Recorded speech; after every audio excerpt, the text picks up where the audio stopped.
Standing for the prayer.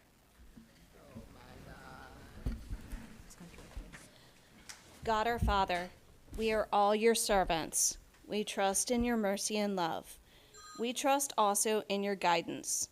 Direct the meetings of this council of North College Hill to make good decisions for all the people who live in our city. Give all the members of this council wisdom and insight to know what is best for our city. Help us to be fair and just in all our decisions. Bless us all to the very best we can. With your help and guidance, we pray this in your name. Amen. Amen. I pledge allegiance to the flag of the United States of America and to the republic for which it stands, one nation, under God, indivisible, with liberty and justice for all.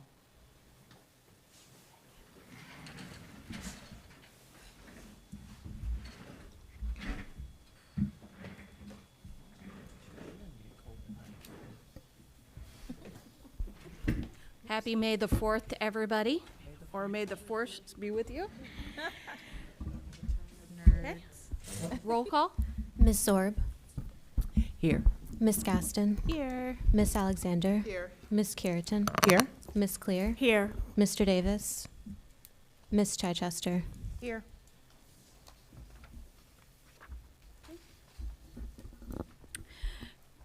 Everybody should have been able to take a look at their agenda for tonight.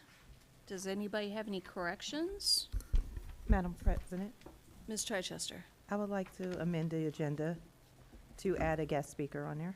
Okay. Do I have a second? Madam President, I second. Okay, I have a motion on the floor from Ms. Chichester and a second from Ms. Curitan to amend tonight's agenda to add a guest speaker. Any discussion? Roll call. Ms. Sorb, Yes. Miss Gaston, Yes. Miss Alexander, Yes. Miss Curitan, Yes. Miss Clear, Yes. Miss Chichester. Yes. Motion passed 6-0. Okay, do we have a motion to accept the agenda as amended? Madam President, Ms. Chichester? I make a motion to accept the agenda as present. Do I have a second? As amended. Madam President, As Ms. Clear. amended, not as presented. As amended. As amended, not Oh, as excuse me, as presented. amended. Do you want to restate all together? Madam President, Yes. I'll make a motion to accept the agenda as amended. Thank you. Thank you. Ms. Clear? I will second that motion. I have a motion on the floor from Ms. Chichester and a second from Ms. Clear to accept tonight's agenda as amended. Roll call. Ms. Sorb, Yes. Miss Gaston, Yes. Miss Alexander, Yes. Miss Curitan, Yes. Miss Clear, Yes. Miss Chichester. Yes. Motion passed 6-0. Thank you. All right. Everybody should have the minutes in front of them from last meeting. Does anybody have any corrections? Madam President. Ms. Gaston? So I'm looking here at roll call, and it states that Councilmember Davis was tardy and joined our meeting at 7:12. Do we need to state that in today's meeting minutes? That We do. do we need We do, to? just for consistency. Okay. Did you hear from Mr. Davis? Is he excused? I did not hear from him at all. Okay. That's all I had.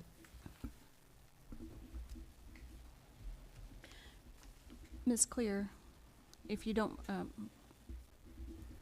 sorry, I know you're typing over there, sorry. No, I apologize. Ms. Clear, can you, if he does come in late, if you can mark the minutes for today, that what time he came in and that he would have been tardy if he does come in today. Yeah, I can do that. Okay, thank you. Madam President, Ms. Sorb? I'd like to make a motion we accept the minutes for the April 20th meeting. Okay, do I have a second? Madam President. Ms. Gaston? I second.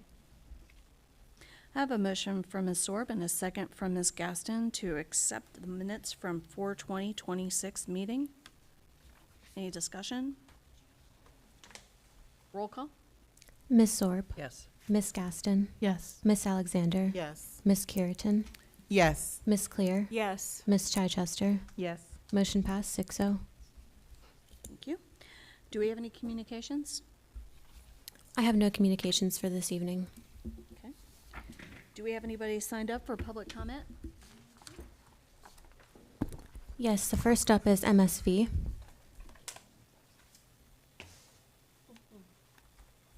Hello. Good evening. I am going to just review an email that I sent to North College Hill. Wasn't sure, I understand you have 3, but you can ask for 2 more. I'm requesting that now. Anyway, it says concerns. It said unsanitary and unsafe conditions, past and present, recent past sexual behavior and offenses, gun violence, and a murderer escaped. Violent, loud, vulgar language from minors of all ages, rampant tagging and illegal dumping and defecation, to name a few. This was in regards to asking for an ordinance that will prohibit foot traffic in the service alleys. This is particularly Alley B and Alley 2, before the school year is out, so that all students would have been given notice. Signs posted, newsletter, whatever, et cetera. This would limit the activities to the break-ins, the littering, the fights.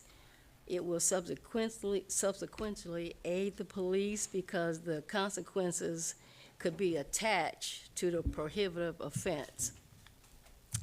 The robbery was years ago. It was the owner of the auto shop that was located at the corner of Galbraith and Simpson. To the best of my knowledge, the murderer got away. It was attempted robbery or successful robbery. It was mentioned last week about the parents and the kids that fight, about the kids that are on properties that shouldn't be, and they were asked to leave, and they did. I'm here to say that is not the norm. I've been in North College Hill since 1993, and I've noticed the gang mentality is growing amongst younger females. When I say younger, I'm talking about 7 and 8-year-olds. I have seen the police attempting to apprehend the little girls that I had reported. The parents that want to help the kids fight, find them. And when they have to go to court, make the court hours during the hours that most people work. So if they're offended twice, if you will, it will stop. North College Hill management needs to contact anti-teen violence speakers. I speak to these people all the time. You request them, they come. Whether they have to get paid or not, I do not know, but ask. The condition between Alley B and Alley 2 is so bad that I use it to leverage my property taxes, and I win. Okay? When they tagged the alley, they tagged it from the bakery all the way down to my house. The bigger issue for the city should not be whether the people have painted or not, is how it happened in the first place. And by the way, I'm the only person who attempted to recover the fence from that. And we're talking about a wood fence, not chain link or whatever. Recently, there was a robbery of one of the Old World Bakery's employers. The kid took his motorbike that he uses for transportation, get back and forth to work. He took his paycheck and whatever else he had. I personally had 4 attempt to break into my property, and everybody knows that I have a pit bull. You can hear them if you come through the alley.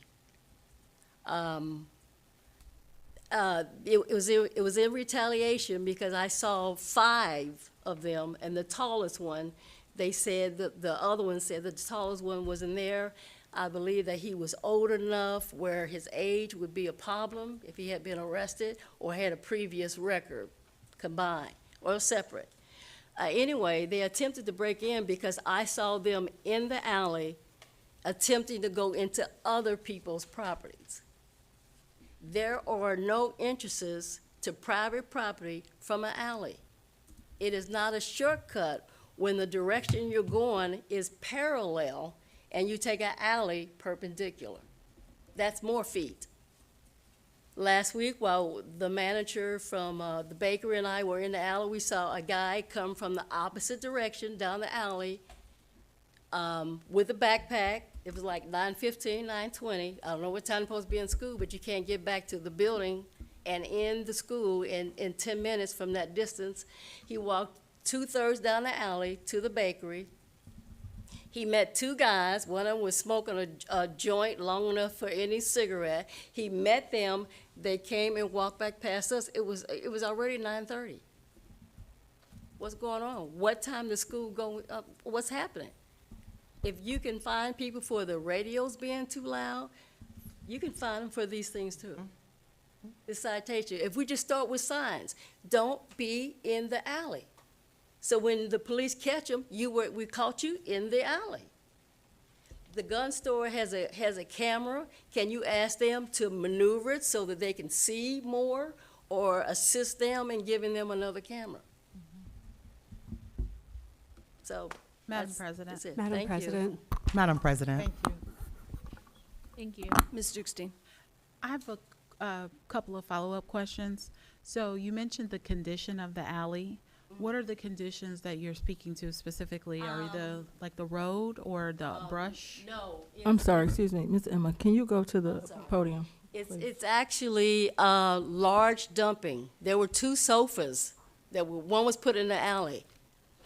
Years ago, I had, when there used to be, where the bakery now parks, there used to be a business that made personalized swimming pools. I've had a truck that was stolen, parked right in front of my driveway, and I got two gates. They're like 6 feet tall and like 12 feet wide, or 7 feet wide, or whatever.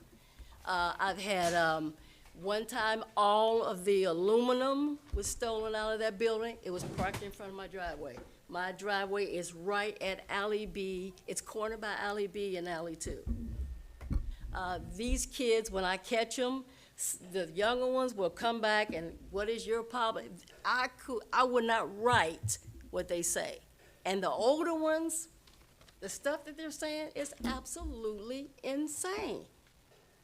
Absolutely. I have more questions, if you don't mind. Okay. Can you make sure that you put your address on the sign-in sheet so that I can look it up? I won't Okay. ask you to say it out loud. And then, so the ordinance that you're proposing would be an ordinance to disallow usage of the alley? Yeah, a service alley, no pedestrian traffic. And that alley is incredibly small for what the bakery needs it for. You got trucks that couldn't, some of them are so big that when they're behind my house, all I can see is the white. I can't see any other building. I can't tell if it's gray outside or anything, to keep them out of the alleys. They don't need to be in the alleys. They're just, it's not a shortcut. It's for trucks. We're talking not 16-wheelers, we're talking 24 wheels. Do other cars use the alley? Yeah, and there's a lot of speeding down that alley too. A lot of speeding down that alley. I think I know the alley you're talking about. It's right there where the bakery's parking lot is. It is behind? No, the bakery parking lot is cornered by Galbraith and Betts. Mm-hmm.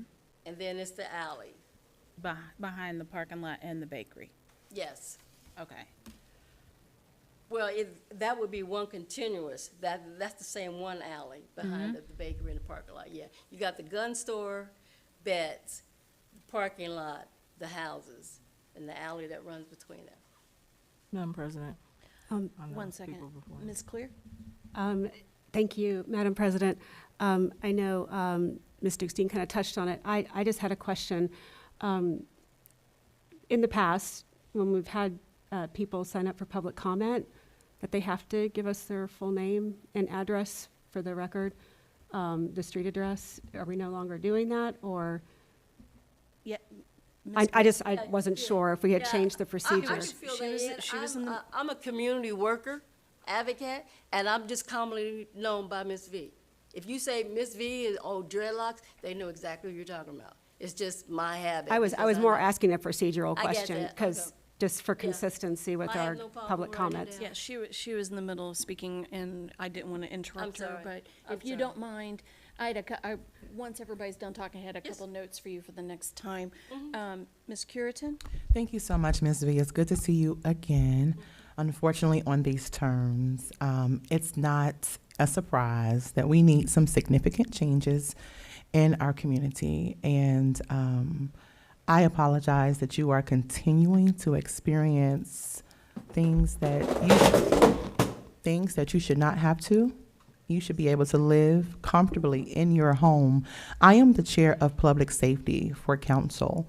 I have been attempting to work very closely with our police department, our chief, along with administration to implement things now, not when they occur, but proactively. In fact, September of last year, the city of North College Hill placed a daytime curfew for children in our community. Ms. Dukestein, maybe you can attest if that is something our PD has the capacity to.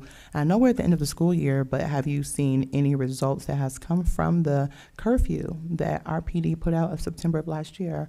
And let me also say this, Ms. V, you're not the only homeowner that is experiencing this, but we have to do something now.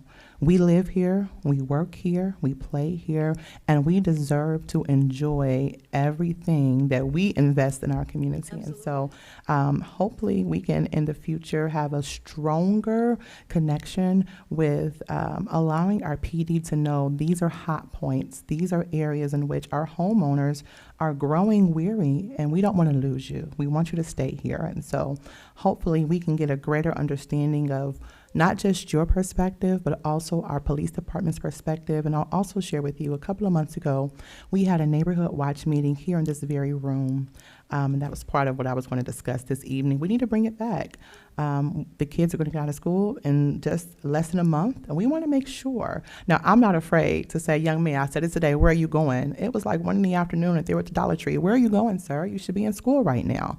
But it takes all of us. So thank you for what you have done. Thank you for speaking, and thank you for sharing your frustrations. And I ask that you allow this council, I can't speak of what has occurred in the past, but I ask that you allow this council to show you that we're serious about change in our community. Thank you. Mayor Nichols? Yes, thank you. I just had a couple questions. Where you live, and you said the alley and there are homes behind it, do any of those homes, I know a lot of the alleys, they can't park on the front of the street, so they use it. Are driveways there as well? That's on the counter alley, and Okay. actually, I had the city put, this was years ago, put a no parking sign on my property, because I had people that were actually In the alley. parking on my edge, and it was actually a neighbor across the way. But the kind of congestive thing that you're talking about is across from Schollenberger. Okay, so- Going south is more that way, because that alley from the intersection is only as long as my house before Okay. it goes to the street. Okay. Yeah. And I've also found bullet shells. And I would like to say thank you for your community service. I know it's probably not easy considering everything that you're facing there. We're gonna try to do the best that we can to try to get that resolved. And I did have a couple more questions as far as, I wanted to touch on something that Ms. Curitan said as well. She talked about the curfew. That curfew was when they went to the 4-day with the school district.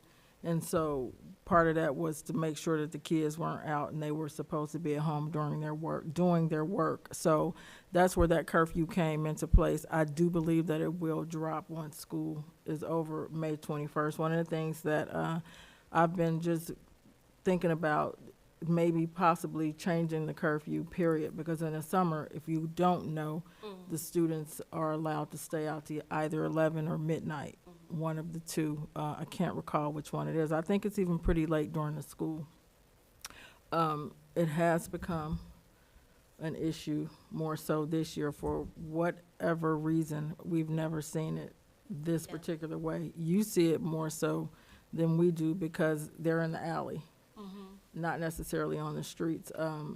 When you said earlier that you had sent out an email, Yeah. do you recall when and whom you sent that email to? 4/4 The 14th of last month, I believe, is Of what my, April. it's, when I was trying to find the category, it didn't seem like anything of mine fit. So it says concern details, it says type, and it says unsanitary, unsafe conditions. You sent it to That code enforcement? Public Works. I said, it says North College Hill, Public report Works. a concern. I believe it probably went to public Okay, and works. it has a bunch of reference numbers and all that. Yeah, there's even been like pallets stacked up for 6, 7 feet in the alley, right there at the intersection. If I had come out or was, it's a funny thing, because when I go into my driveway, because I'm sitting right at the intersection, I back into it, into my driveway, which has gates. And my gates, I made them to go inward because I almost got hit standing up from somebody that was driving a truck. And not too long ago, I had somebody came through, I didn't see it, I was told about it. The truck driver came down the alley past my house, which is, can't be done, and tore out all the lines. And, I still got Cincinnati Bell 20 feet, who claims the line's not there. Everybody said it was there, it wasn't a cable line. So, Madam President. we had a situation where the police were sitting on the bakery, property. Still come, this thing with the Mondays, it hasn't changed that, because I try, even though my property is completely in fence, I try to keep my dog, caged, if you will. Well, I don't want to say he's caged because everybody think he's free, but I try to keep him in because I don't want him to bark that time of the morning. But there's still kids coming through there on these Mondays, so that I'm super confused of when school is and school isn't and whatever. Well, So, some of the students have early dismissal, but those are typically like your senior I'm kids. referring to the morning. So, yeah, I can't speak to, And I neither can believe they which all is my start point. at 8:15 Yeah. Ms. typically. Dukestein, did you have something? I do. I have Thank a you. couple of rebuttals to the things that you're saying. So, one is I do know that they cracked down at the beginning of the school year. They were having an issue with children arriving to school late, and so they cracked down. The school did with making the children be accountable for their attendance and their prompt arrival. Where was that? That was it came down from the superintendent, and I think No, I mean the date for that? I do not know the exact date. I do know that it was probably about 2 to 3 weeks into them returning back to school for the 2025-26 school Okay, year. okay. And then I was going to also express the same thing as mayor, when you have to take into consideration that there are early dismissal and students that do not have school on Monday. So the alleyways used to actually be a sense of community for the children and a way that they used to pass to school. So much so that I could say about 3 years ago, we had the alleys painted with beautiful murals to encourage the children to use the alleys as a safe commute off the streets to get to school. Since then, within that last 3 years, I can tell you that I noticed that the community has changed and that teenagers are using it as a hangout spot. And the hanging out is not the kind of hanging out that we would want our teens to do. So with that, I think that there have been lots of conversations on what can we bring to the city of North College Hill to make sure that our teens have something to do and that we are engaging them at the levels that they're at. I think that it takes a community to support this kind of initiative, and I can assure you that the administrative offices are working on something. We just are, the kids' behavior is rolling out a little faster than we can respond to the issue. It hasn't been this bad in the past, and when I say this bad, I think it's actually still within a manageable space. We just have to offer something for them to do. When children, no matter if they're teens or little, don't have anything to do, they get into mischief. I can remember having toddlers and they would put like grease or flour all over their faces just because they were needing something to do. So they are still children, although some of them are disrespectful. I, like many of the council members, I've seen them yelling at the kids to get out of the parking lots that they're here. Just last Friday was yelling at children like, Yeah, you better go I home. I'll mentioned take that. you home. Yeah, I mentioned that, yeah. So I understand, but I also wanted to comment on the trucks and the traffic that you're experiencing, because the pallets that are, you said you had 5 or 6 pallets. Those That's- pallets had no association with the bakery whatsoever. Yes, but pallets only come from businesses. The children are not taking those pallets and piling No, them up. I never So we said have that. a myriad of issues that we can address. And so now that I have heard your concerns, I jotted down the notes. I will tell you that when you reported a concern based on the selections, your concern probably went to Public Works, and that is not the department that handles that. So I would suggest as a point of contact in the future to call the non-emergency police number, and that will be more helpful to getting your concern before someone that can be actionable against that. So I just wanted to The give you some actual number? tools. I'm sorry? The actual number we're calling the police? The non-emergency police number. I can give it to you if you'd like. Well, my email says, City of North College Hill, report a concern. Then it has a reference number, date, and City of North College Hill has received your concern. A reference number is provided above in an event of which you discuss further. There's no mention of this going to a maintenance department or. Yes, but based on the category that you chose of the condition of the alley, I can tell you that that was routed to our Public Works Department. So in the future, if you like, I think a better way to report those concerns is to call our non-emergency police number, and you can make a report that way, and they can at least just send some cruisers through to deal with the immediate issues. There's so many layers of the issue that you have that we'll have to address them one by one. Well, my rebuttal to that is because there are non-emergencies, the police are usually busy. 2, I've never implied that the kids had anything to do with the stuff that was in there. That's just illegal dumping. I don't think any teenagers are picking up the sofas from the house and bringing it all the way over there. It has not, from this time with this Monday off, there's been even more traffic in the alley. And I'm talking about before school even starts, or even when it's not, my understanding, when you go by the marquee and it says it's a makeup day or it's not the makeup, the same problem. It's gotten worse in the last 3 years. It's not getting better. The thing about painting the streets, I would have liked to have had knowledge of that because they had blocked off my driveway. Madam President. I said, I would like to have known about that Ms. ahead of Gaston. time. Sorry. Paint the streets. Sorry, Ms. Zorp, go ahead. Thank you, Madam President. So again, that was a huge gamut of topics to cover, and I sincerely, I'm sorry that you're dealing with that. I've been dealing with a group of kids that have been harassing my neighborhood lately, so I understand exactly what you're going through. Probably not exactly, because I think you have it worse than I do.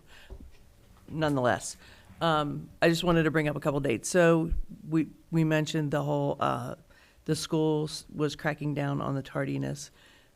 I believe that happened right around October 2025. Okay. Because a couple of us got together and we did a clap-in to try to encourage the kids to get there on time. The other thing that I wanted to mention is that non-emergency number that Ms. Dukestein was referring to. If you want that number, I can give it to you. It's 513-521-7171. Yeah. And that goes directly to the PD, and they have a clerk there that would answer that. And if a police officer is available, they could send them right over. So that might help in the dispatching portion of what you're dealing with. Yeah, repeatedly, I've dialed that for one reason or another, and have gotten no response. Police were out. Okay, Yeah, so, Madam President. I understand. One second. Thank you. Ms. Gaston? I just wanted to say thank you for bringing your concern. You're not the only neighbor that is dealing with this. We see it all the time. So I was actually going to pose the question to you, Madam President. Yes. If we can put the discussion of an ordinance in a committee of your choice, of course, so that we can begin talking about this, because the end of the school year is coming up in a couple weeks. And I want to make sure that all of our neighbors feel heard, seen, and safe in the coming days. Yes, I do think that it would be a good, something to be discussed in committee. But I think it would probably span two committees. I think that would definitely affect city community development. And also, I know you're the liaison to the school. Mm-hmm. But I also think it would work in public safety as well. Mm-hmm. So I encourage both committees to discuss this and maybe work together to maybe bring something forward for rules and laws to be, for an ordinance. Okay. Also, Ms. V, just thank you for bringing your concerns, but I did have a couple just nuts and bolts things, because I certainly enjoyed listening to what you had to say, but just in the future, just so you know, normally when you come up to speak and you sign in, you get 3 minutes. If you let us know ahead of time, like before the meeting, or if you email us directly before the meeting, we can make it be 5. And then when you're speaking, just before you start, if you could just state your full name, or like you stated, everybody knows you by Ms. V, that's fine, and just give your address. That way, because you brought up several concerns tonight that need to be followed up on, I think, pretty immediately, it's much easier for everybody to reach out to you if we have your name and address at our fingertips. So just so you know, and everyone else going forward, just for public comment. But thank you so much for coming tonight. Madam President. Ms. Curitin? Thank you. Ms. V, I don't want you to have to chase us. Make sure you leave your information. I'll make sure I personally take care of, and not take care of solely, but make sure that we bridge the gap. It should never be your responsibility to send an email, make phone calls repetitively, and get nowhere. That's not a good representation of our city. We don't want that. So if you can just make sure that you maybe put a star, you're the first speaker, so I'll know. And if it's okay with you, I will just make sure that we can really bridge that gap. And we can't police our way out of this. We can't code enforce our way out of this. We can't all these other things. As you started with saying, we really need some leaders to come into our community to understand what is happening with our youth. If you don't have a connection with them, they're not going to listen to you. We're not their moms, we're not their dads. So we must understand, what are the needs of our youth? What can we do to best serve them? I'm an 80s baby. Well, what these youth are dealing with, I did not. And so I want to make sure that I'm not throwing things at them. I want to ensure that I am very relatable to them. And I also want to ensure that I hear them as well, because the things they're dealing with, I did not. So I appreciate you by leading that. And I will also want to maybe share that there are some other organizations who are tapping on our door, who want to bring the men and the women into our community. We just have to be ready to receive them. So thank you so much for being here and give us a chance to really right all of our wrongs. Appreciate it. Madam President? Ms. Orb, did you have something real quick? Yes, but I think Ms. Clear spoke up before I did. Ms. Clear? Thank you, Madam President. I just wanted to echo one thing that was said, and I agree wholeheartedly, and I wanted to say this before. When someone is lodging a concern or a question or reaching out to the city, I don't think the onus is on them to filter through 3 or 4 different ways to get a hold of us before they get a hold of us. So if we already have, and I had a demo of the Report of Concern tool several years ago when I worked for the city, and I know that, to Ms. Dukestein's point, there is routing based on what code it is. Now, that being said, there is also a dashboard, and if there's things that are not being handled and addressed, there is a way to either report on that or see that.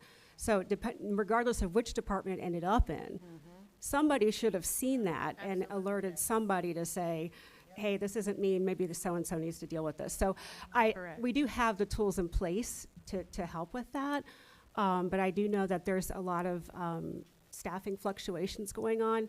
That's not an excuse, it's a reason, but hopefully, as things start to settle down, with our staffing and especially in leadership positions, that this will become more smooth. But we do have tools in place to help address and make sure that things are addressed in a timely manner. Believe it or not, years ago, before most of you were here, I actually sent a letter into the building when you used to be in the building that was Huntington, that was Senator something before. And there was actually a person in that office who was telling the people who the content was about. There was a mole in the office, that's what I'm saying. Okay? And the way that I stopped that is that I put in the letter, if the mayor or whoever it was didn't get it, I know that you got it. And I know it happened because I wrote it on a legal pad, and I saw people holding it, going like this, looking, looking, So, like I said, that was before all of you, but that kind of thing. So for someone to say, and you were talking about identifying and hearing people, somebody should have seen it. I put it in the wrong place. When I was looking, it didn't look like I had a category for it. But yeah, somebody should have seen it, so. Thank you, But, Ms. B. Did you have one more thing, I, Ms. Orr? I do, sorry. Very quickly. My question is really to Mr. Dieters. One of the options that Ms. V brought to us was to create an ordinance that would prohibit foot traffic in the alley. And I'm kind of wondering, is that something that we could legally do? I'd have to look into that, Ms. Orr, but I'm not sure we'd be able to do that on a public street without Okay. closing it off for use. Plus, I don't know how you would enforce it. And you wouldn't have the wherewithal. I mean, if you were lucky enough to drive by and look, but it'd be pretty difficult to enforce too. All right, thank you, sir. You could close the alley down, but the businesses probably need the alley is the problem. Yep, thank you. Thank you, Ms. V. Who's the next one to sign in? Next up is Kelvin Davis. Hello, my name is Kelvin Davis. I just moved here to North College here from a little town called Milford, Ohio. And my son and myself, I am a widow. How many of you live in this county, in this, around, all of you? Okay, my problem is this. I moved in here in November. Sir, can you speak into the microphone? I moved here in November. Sir, can you It state took- your name and your address? I apologize. Oh, my name is Kelvin Davis. That's Kelvin Davis. My address is 6820. Now, y'all help me tell me what's the name of this street. Tarawa.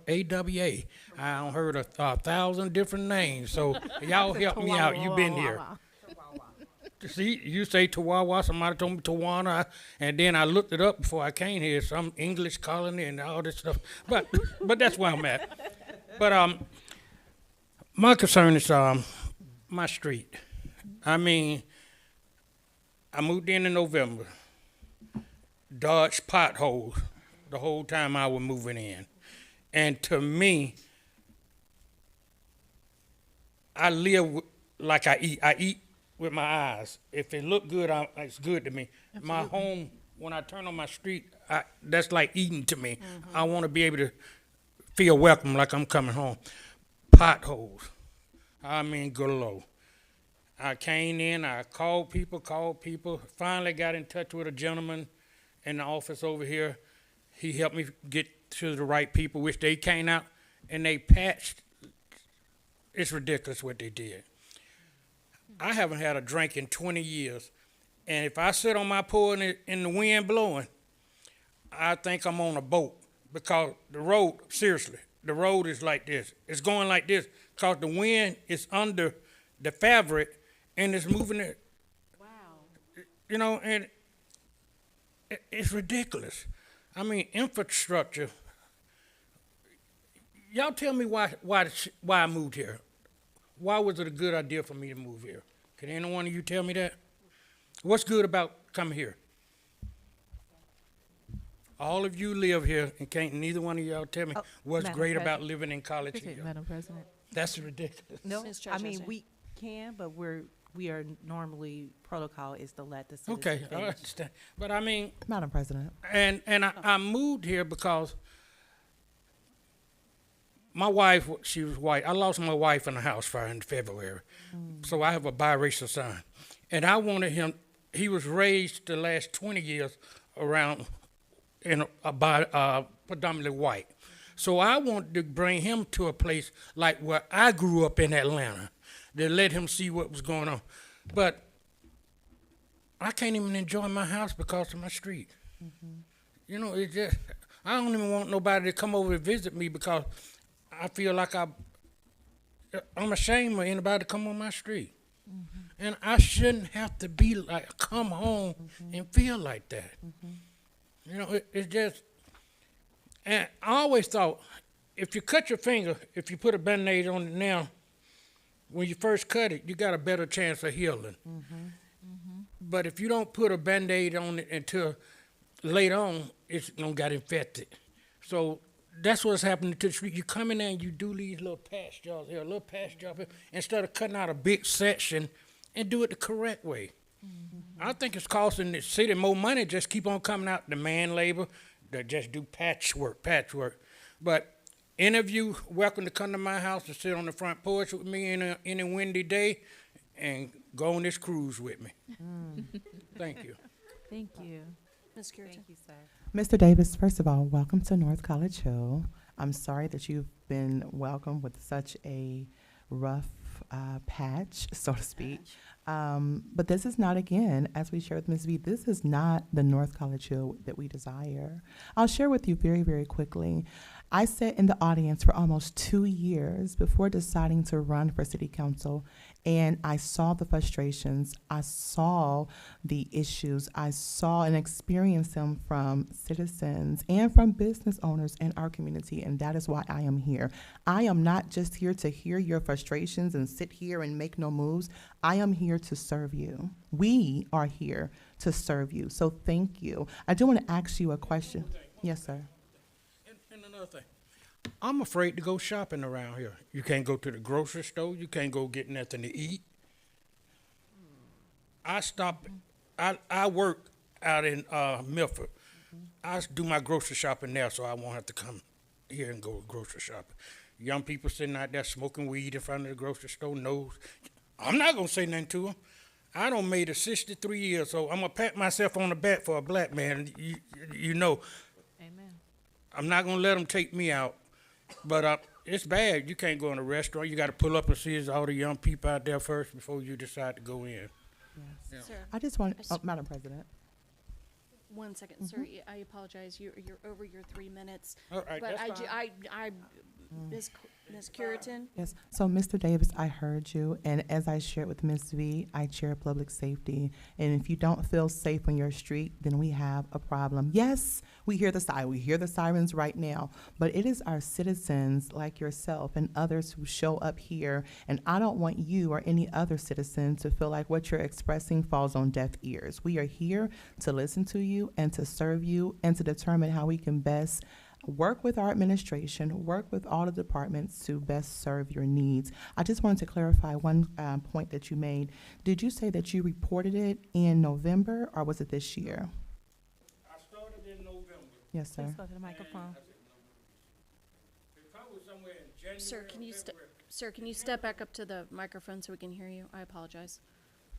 It was I came here because if you go online, you try to fill out paperwork online, it's like jumping a hurdle. Yes, sir. You know, it sent me over to a building over here first. Then it sent me over here, and there was a gentleman in that room down there. I talked to him. I emailed you guys. I sent texts. I even called the mayor's office. And it started in November, and the gentleman over there in that office, I came in and talked to him, and I think somebody came out about a month ago and did some little patchwork. You know, it looked like somebody just rode by and threw something out the truck and rolled over it. But I mean, it's not right. Yes, sir. Ms. Dukestein, Thank you, sir. did you have, After Ms. Oh. Ms. Dukestein, did you want to? I actually didn't say, Madam President. Oh, I but do apologize. have a comment. Okay. So I'll wait in my turn in line. Ms. Chichester? Yes. I'm sorry you don't feel safe in our community. I can tell you why. I'm moved to North College Hill. It was for the sense of community, the small town feel, the knowing my neighbors. When I see them in the grocery store, my children seeing their friends in the grocery store. I primarily only shop at our Kroger in North College Hill. That's where I do my pickups. That's where I run in. That's where I do ordering for cakes, whatever. That's where I primarily go. So I've never not felt safe going to the store. I would like to talk to you offline about some things so we can help make your life here in our community better. I know we can't go into it right now with the time frame and everything. I will reach out to you. You have all your contact information up on the sign-in sheet. I will make sure to get it and connect with you. So, yeah, I raised 4 beautiful children in this neighborhood, and they walk to school primarily every day, attended sports around the community with other teenagers and friends. Unfortunately, crime is everywhere, not just our city. And I understand crime Yes. is everywhere, but doing something about it before it get out of hand. Absolutely, and that's what we're here That's for. the thing. So, go to the microphone, because I want everybody, even the cameras, to make sure everybody Well, hears you. I live in a little small town called Yes. Milford. It's crime there. You know, it's crime everywhere you go. But we got to do something. And like, it's mainly young kids. Yeah, It's we have young to give them kids. something to do They- in our community. I mean, they running wild. Yes, I'm here Yeah. with you. We've tried several times to do. And I understand that. And Rome wasn't built in a day. Absolutely. But we can't just have a council meeting, say, okay, we're gonna get on it, then we work on it for a week or so, and then Yeah, we sweep it under the rug. right. You know, don't just tell us what we wanna hear and show us, oh, they doing it, and you do it for a week or two, and then it's off to something else. That's the only thing I'm saying, you know? And like I said, if I was really, let me just say this. I'm not really scared of these people about going to store, because I was a thug before I was a Christian. Sir, we gonna stay on the Christian side of the microphone today. So you know, I'm not scared. I'm just saying, you know, No. you shouldn't have to see that. Yeah. Absolutely. That's the only thing I'm saying. All right.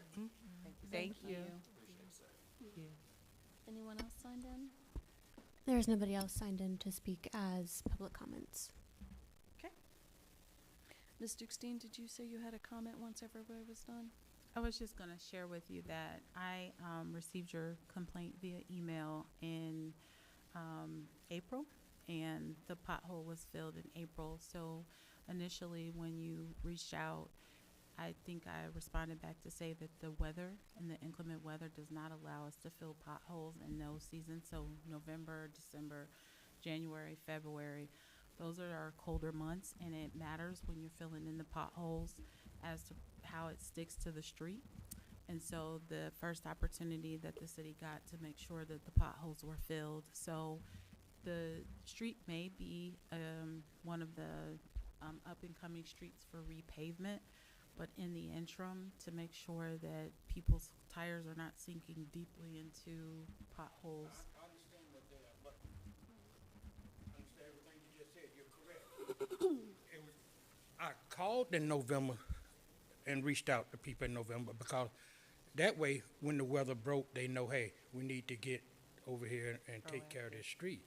I didn't expect them to do it in November. I know those are awful time for asphalt, you know, and stuff like that. But in which after I talked to the gentleman, they did respond accordingly and did the job. But I mean, if you go just go on my street, that's the only thing I can say. I did go on your street. Yeah. And so when I rode over it, I would say that when you try to do them too soon, sometimes it does cause pivots. And so what happens is when they dry over, they'll come back and resurface it and smooth again. But there was such a big divot for your street that they wanted to initially get the pothole filled so that the Okay, so they're gonna Right. come back and Yes. address the other parts. Yes. Okay, that's all they could have told me. That's the only answer I was looking for. See how easy that was? I was trying to get there. But I mean, that's the only thing I was looking for. You know, just let me know, hey, Well, we on it. once you started having the issue of the divot, I don't think that we talked again. I No. think when I got your email initially, I dispatched Public Works to handle your street, and I think that they got to it actually within the week. And then the weather, if you notice, it's been up, it's Oh, been yeah, down. and I don't, like I said, I don't have no problem with that. That impacts how well the pothole can be filled, but we wanted to make sure that you were accommodated because you were expressing a concern. Yes. So we filled it probably outside of when the weather would permit us to Yes, fill it and in they a way did. They that did it would it. be smooth. Yes. So now you have a little bit of bumpiness based on just trying to satiate your concern. And so we'll have to come back and smooth it out. And I understand that. And then, just one more quick thing. How do you hunt the code enforcement guy? I'm trying to get a deck and a fence put around my house. How you hunt them down? I can give you my card and then we can discuss offline. Or actually, we've emailed. If you want to just send me another email. Okay, I'll do that. You know what? You don't even have to do that. I have your information. I'll send it to him. All right, thank you. Thank you, sir, so much. All right, so you stated, hey, thank you. Thank you. Ms. Cole, you said no one else was for public comment? Correct. Okay, guest speaker portion of the evening. I know we have someone in the audience that would like to speak to us. You wouldn't mind stating your name and... Yes, I am Glenda Smith, and I want to thank the mayor and Madam President, all the council members for the opportunity to inform your citizenry of my candidacy for Hamilton County Court of Common Pleas Judge General Division. Again, my name is Glenda Smith. I've been a resident of Cincinnati for about 30 years, except for a stint out in Butler County, where I was chair of the Butler County Democratic Party, as well as a judge in Westchester, appointed by Governor Strickland at the time. I am not endorsed by the Democratic Party. I am a Democrat. I'm not endorsed by the Democratic Party. I did not go through the endorsement process. How, Miss Annalise, I am, but I am on the ballot. But judges serve the whole community, regardless of what your party affiliation is. The Hamilton County Court of Common Pleas General Division is the highest trial court in the state. It hears civil controversies of $15,000 or more. It could go into the millions and does go into the millions. I believe one of the judges, Judge Jenkins, has $1 billion case. It also hears felony criminal cases, and it hears real estate controversies. I am formerly a deputy attorney general in federal litigation, formerly special counsel to the Ohio Attorney General's office. I was one of 7 hearing examiners for the state of Ohio, and I am an appellate attorney and have been one for several years. Appellate attorney does research and writing, analyzes the law, and argues the position that they want to the judges to take. And I've been really successful in the 1st and 2nd District in Ohio, as well as in the 6th Circuit Court, which is the 2nd highest court in the land. I've also filed a writ or an appellate brief in the United States Supreme Court about the jury selection process, which wasn't very successful. For the last 10 years, I have been arguing cases involving fundamental rights, civil rights, and government accountability. For example, the Public Records Act. And I've been arguing those cases in the General Division, which is the court I'm running in, as well as in the federal courts Southern District of Ohio, in the Sixth Circuit Court of Appeals. I am a trial attorney, and I've been a trial attorney for many years. 5 years out of law school, I won a jury verdict for $300,000 on a soft tissue case. So I kind of like trial work. People ask me, well, what's the difference between you and your opponent? My opponent works at juvenile court as an administrator. So you be the judge. I am passionate about fairness and justice. Our community and my clients, and I cannot get that when you have a judge that doesn't have the aptitude for the position, and or I hate to say lazy, but give me another word. I don't know. Somebody that yeah, you got to have the drive, because being a judge is very hard work, especially at this level. And it just requires a huge commitment. And I want our community to have fairness and justice. Our whole community. It's easier on attorneys, it's easier on my clients, and when I become a judge, it'd be easier on my colleagues' clients. So I am asking for your vote May 5th, and thank you for your time. Thank you. Thank you. Ms. Clear, is there anyone else as a guest speaker? I have not been made aware of any other guest speakers for this evening. Thank you. Okay, we'll move on to council committees, rules and public policy. Ms. Clear. Thank you, Madam President. We have not met since our last council meeting. We will be meeting again on Monday, May 11th at 6 p.m. I beg your pardon? I'm sorry, Ms. Clear, did you have something? Oh, okay, hold on. Monday, May 11th at 6 p.m. And we do have a full agenda that I would like to work through as much as we possibly can. So I would ask, my colleagues, it's been a while since we met in committee, please go ahead and review information that I've previously sent regarding things that would be on the agenda. Also things Ms. Chichester has sent that we discussed or would have discussed last time. Just to make sure that we can make some forward progress, meaningful forward progress on the agenda. We do have a very full agenda. Madam Chair. Are you speaking to the chair? I am. President Council? Excuse me, President, I'm sorry, Madam President, excuse me. And Yeah. actually, it is to Madam Chair.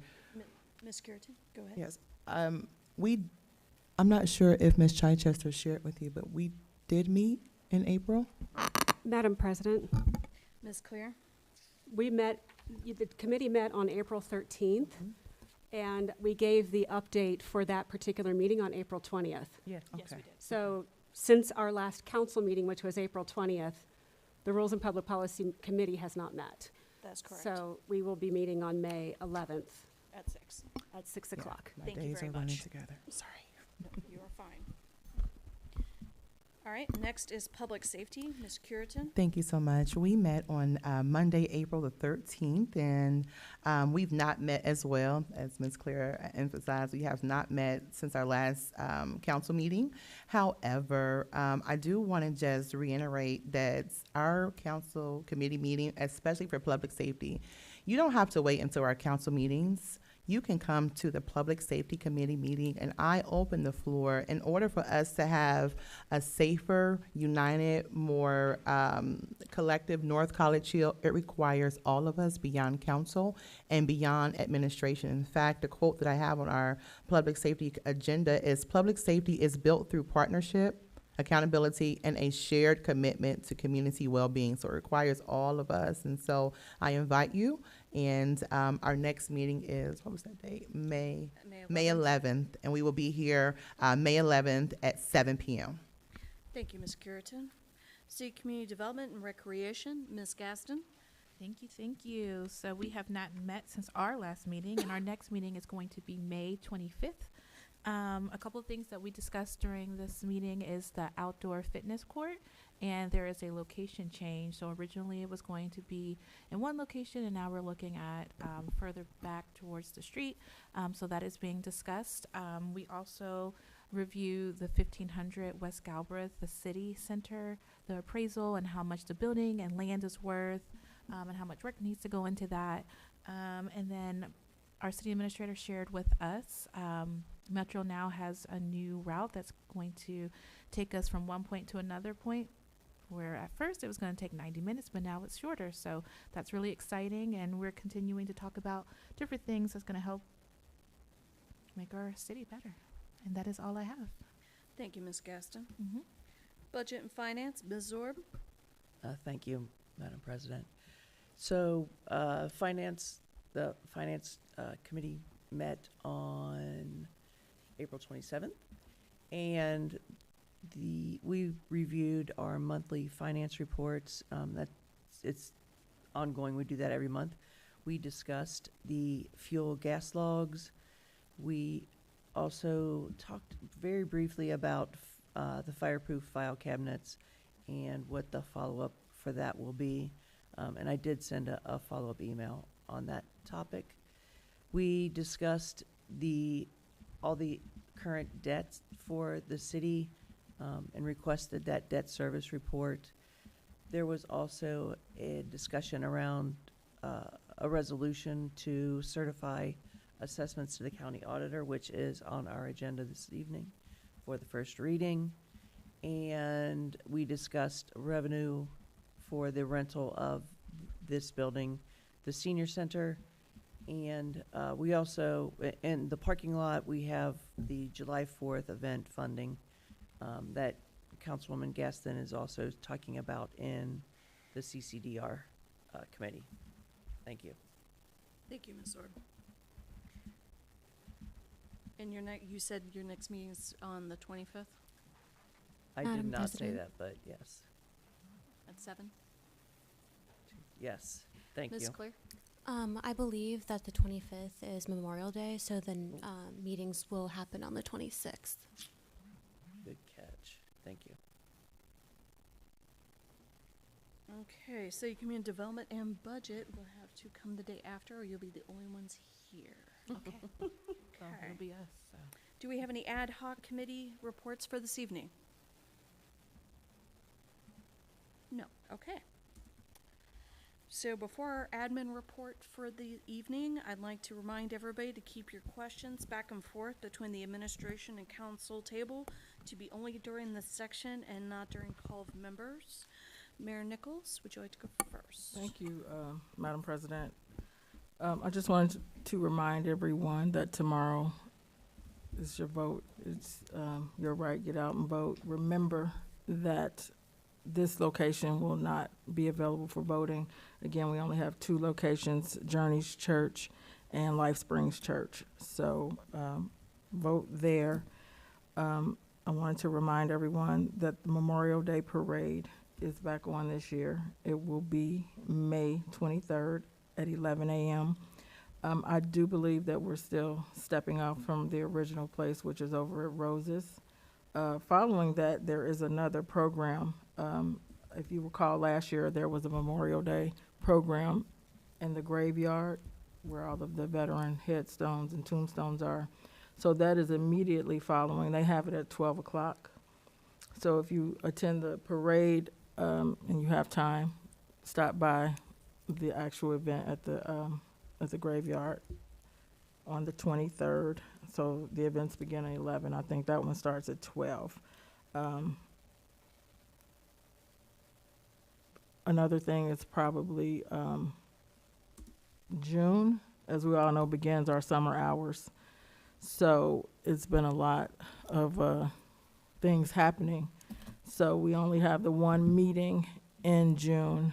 So if to our citizens, if you have your issues or anything you want to talk to council about, you'll just have that one meeting. I do know that the committees are opening up, so, but I guess that just pertains to that particular subject, whether it's public safety or recreation. So the other things hot topic tonight. We talked about it a lot, the behaviors of our children, students, whether they are students, adults, something that we really need to dive into. I'm not sure if a council meeting, I know we have rules and public policy. It may have to be a special rules and public policy. And I think it should be a collaboration between administration, as I stated before, and council. And we probably need to pull in our police chief so we can stay within the confinements of the law.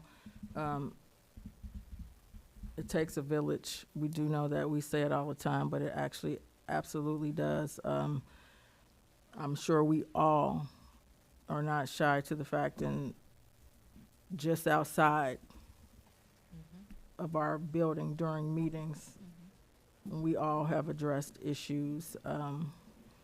Do we have an answer to those issues?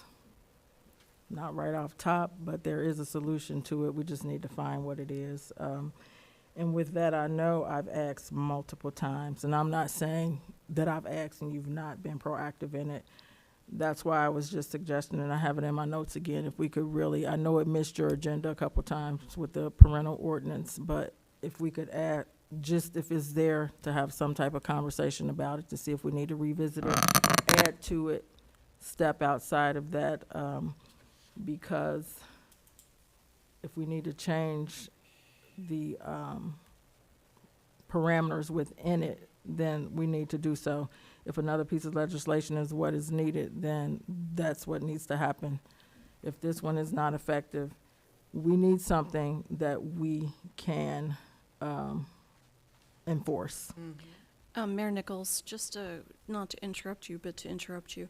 The last council meeting when we had spoken about this, because you brought up this issue during your time spot then, and we had discussed about the fact that council was going to relook at it in committee, and we had talked about rules and laws at one point, but in the end, I had assigned it to City Community Development, and they have not met since the last council meeting, so I am sure it's going to be on their agenda for the next City Community Development meeting. But if you would like it also concurrently to be in rules and laws, I just think that it should start out in City Community Development and be discussed and then be referred then to rules and laws. Are you stating that you would like it concurrently looked at? Because we did discuss this last council meeting. I think that it should be, because eventually it'll roll over there anyway. Yeah. So however you so choose to do it, we just need to do it. It just needs to be discussed. Yes. And I did say rules and public policy. For some reason, I was thinking it was there. But I don't think this is a 5-minute, 10-minute conversation. I think it's something that's that we need to really look at it. Because as I stated, we need to stay within the parameters of the law. And I remember initially with this first one, you do this, the kid doesn't do this, then the parent, is so many things, but maybe we need to take some of that out, and it needs to be an immediate consequence, not a layered thing. So, if we Ms. could just. Gaston, Ms. Gaston, was that on your agenda for next CCDR? Yes, it actually was the top subject. And I said, I'm sorry. Sorry, Ms. Clear? I believe our previous conversation, it was going to go into CCDR in conjunction with public safety, because it dovetails off of like the Safe Routes to School and other initiatives that they're already working on. That I believe it was going to be in her committee in public safety. No, it wasn't, but not to contradict you, but it was only put in one at the beginning. But again, we have it in the one to begin with now.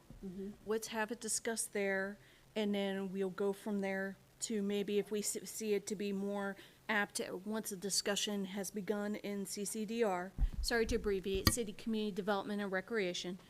Then we'll refer it to if it needs to go to safety or if it needs to go to rules and public policy. I just want to make sure that we're going to visit it and where it needs to be. Madam Chair, Ms. Curitan? I think where it lives is not as important as it actually taking legs and doing That's what something I'm with saying. it. So wherever it is, I just think we need to take action on it. I agree. And not talk about it as Mr. Davis expressed and others, but we need to really just take action. I agree, and that's why I'm glad that's on the number one on the agenda for CCDR. I have one Madam more Mayor, thing, if and- you'd like to continue. Yeah, just with that being said, just be mindful that the last day of school is May 21st. We're 2 weeks off. So, I don't know what that looks like, but May 21st. And you do have kids who are going to school, some that are not. Summer school, that is, but summer school is only half a day, Madam President, not even half a day. Ms. Gaston? piggybacking off of what you're saying, I am not afraid of special committee meetings. So I will get with my committee so that we can act on this quickly. And we'll have those notices and correct signatures. Thank you. I don't have anything else. Thank you. Thank you. Ms. Dukestein? So I think I should be moved ahead of Mayor because she likes to steal my thunder. She listens, she gets the reports, and then she decides to report on the things that are on my item. So, anywho, I just want to encourage everyone out to get out and vote. I did see quite a few people talking about the street sweeper and the schedule. The street sweeper schedule was posted in the newsletter, so you can look for that. And I want to just remind those that are listening in TV land that it is out there. I know that in the past we have not had as much participation with the Memorial Day Parade, and so that is kind of why, as a city, we decided maybe we won't do it, but we're bringing it back with a bang this year. And I'm super excited because the girth and the purpose behind the Memorial Day Parade is to celebrate those that have served and memorialize, you know, those individuals. So it will not be a long parade, but it will be a good parade, and it will serve its purpose to celebrate those. We are a heavy service community in North College Hill, long roots that of servicemen and women behind us. So we want to make sure that we are acknowledging. I cannot tell you how many people actually reached out to restore the parade. So we've listened and we've delivered. And then so Ms. Curitan had spoke about the community meeting, and I wanted to make sure that our council constituents know, as well as our audience, there are some changes within the police department with the NRO role. So as you know, we instituted or put in place a step in between leadership and police officers, which are now our sergeants. And so with that, one of our NRO, a former NRO, was promoted to a sergeant. And because of that, he's handling the responsibilities of his new sergeant role and the NRO. We have some lag time in the backfill. So the issues are being addressed day to day. However, the ongoing meetings, like those big pockets of the community meetings, they will be scheduled when we get our new NRO up and running.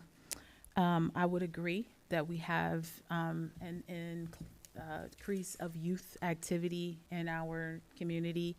While as I realize we're not their parents, it does take a village. And I'm not afraid to talk to these youth and tell them where they need to be, or make suggestions as to where they can be when they're in wrong places. And sometimes it has worked and sometimes it hasn't. And so in those spaces, I've reached out to our local police department, and they've handled it, redirected it. And I think sometimes just having the police officers come out and speak to them has helped. I had one of the officers text me after there was an incident right outside of our city building, and those children were easily redirected. So they weren't listening to me, but they did listen to those with a badge, which I think is a part of it. Like we do have to pick up and be a community about it. And there are multiple layers to addressing some of our community youth who are roaming our streets and they need something to do. So I just want to make sure that, you all know that we're mindful of that. And then I gave you all the administrative report, and there are a few changes that happened just today from the from the fire department. So if you go to the fire department section, I highlighted it in yellow, and I asked Ms. Clear, our clerk, to make sure that you had both copies so you could see where the changes were. And again, it was under the fire department. And so initially I'd reported based on some glitching that they were having in their software about their calls, that they had a decrease from March to April. But if you look at the new findings, they actually had an 8% increase. So both police and fire, significantly police, they went up about 31% or 31.5% of calls. So what that looks like in real-time numbers is in the month of March, they had 956 calls, which is still relatively high for our area. And then in the month of April, they went up to 1,257 calls. So they're busy people, and we have seen them out in the streets. So they're out and working. And then also we had an increase, a smaller increase for March to April with the fire department, 236 calls in the month of March and 255 calls in the month of April. So there is one area that I wanted to address, and it hinges upon the calls. So I was talking to both the fire chief and the interim police chief about the calls and the trends as we look in our past years. I will say that we traditionally, as a city, have an uptick when the weather starts to get warm from March to April, and then it tailors off in May to June, and then they go back down. I don't know, and we were talking about some of the reasons why that might be. Sometimes kids go with their, other parent. If they have a co-parenting situation, they may go over to the other parent's house, grandma's house, summer programs. So I'm not ignoring what data we have. I am saying that this is on trend to have an influx of calls during this time, and we do need to mitigate that time better. This year especially, the youth calls have gone up particularly more than we've seen in other years. And I think that some of the conversations that we're having and that we will have will address this issue ongoing. I think the legislation is definitely something that we need to address with parents, and making sure that parents have more eyes and ears on their own children, as well as community. Again, whether kids on my street, kids out here in the parking lot, at the businesses, we need to step out. I saw Frickers coming out, telling them, hey, you can't be here, this is private property, and then walking on. I've tried to listen and hear what they're talking about, and they have these Nerf guns that they're shooting at one another, and they're running and playing, and I'm like, do that in the local parks. So you can, that's the kind of play that you want to move to the park and not the parking lot of businesses. So maybe just redirection as to where they're playing. It actually is kids play to be playing with a Nerf gun, not on their street, not in the middle of the street, but maybe in the parks. And asking them to move in a polite way has yielded some polite responses, some not so much. So we have both in, and I just wanted to kind of shed some light that we are within trend. It is an uptick with our youth, and we are addressing that. And then other than that, do you have any questions of me with the information that is in the report? I know we talked about this in budget and finance, but I put in there the revenue for the senior building, as that has been a hot topic of recent. And then also the key financial controls that we went through this month. So we are ending as of April Q1 for the city, and across the board. I don't want you to think that I just padded those numbers. When we looked with our finance manager, we are right on task to 25% spending. And so we're in a good space in terms of year to date. Madam President. One sec, I wanted to ask a question actually of Ms. Dukestein. To validate if Ms. V is still here, I can't see over the podium. It sucks to. Okay, I was about to say, because seeing over the podium when you're this short, it's terrible. But I know it was mentioned before about calling the non-emergency number and there wasn't an answer. I had a, last week I had an issue. I was at Penn Station waiting for food, and there was about junior high age kids that were running in the parking lot and banging on the windows where the employees had to come out and say something to them, and they were running in, yelling. It was just kids mayhem. But when I tried to call the non-emergency number, there was no answer. But to be fair, there was a large accident that was down the street in front of Kroger's, which was probably all hands on deck. So there's going to be some times where the non-emergency number doesn't answer, and the only thing I can suggest at that point is maybe call back and give it some time and call back and try to see if somebody answers, you know what I mean? Because I'm sure it was like in the case I came across, all hands were on deck for the huge wreck. Madam President, may I ask what time of day it was? 9:30 at night. Okay, so we have some structured business hours, and then outside of those business hours, if you leave a message, the police officers have a internal kind of set of rules to call people back. So there is room to leave a message and call you back, because if you're actually using the non-emergency, we're assuming as an agency, our police, NCH police, that it is a non-emergency, that we can respond a little more liberally than we would if we wanted to go to it immediately. Thank you for that clarification. Sorry, now, Ms. Curitan, did you have a question for the I administration? do, and Go thank you ahead. so much, Madam President. So I just need clarification on a few things, and thank you so much for sending your report to us. And you did answer it. I was curious to find out, did we really end Q1 flat? And you confirmed that we did. So I'm not sure if that's good right now as we start Q2, but it's good to see that we did end flat. A couple of questions on page 2. You mentioned that there are some facility and infrastructure deficiencies related to our police department. Can you just maybe speak on what you're indicating here? Yeah, so there is, we need to correct the workout space.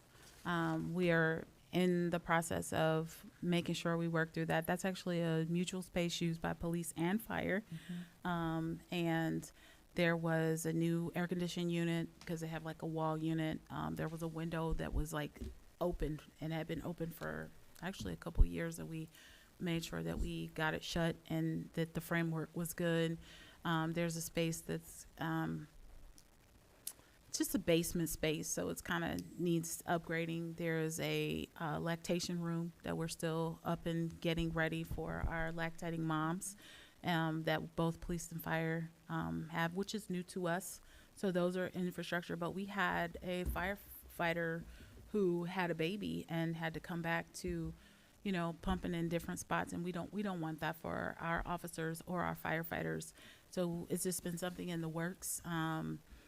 They have, if you go over there, you'll see a fresh coat of paint and just some other things that they've done over the last 2 years, but we're still continuing to bring those spaces up to date.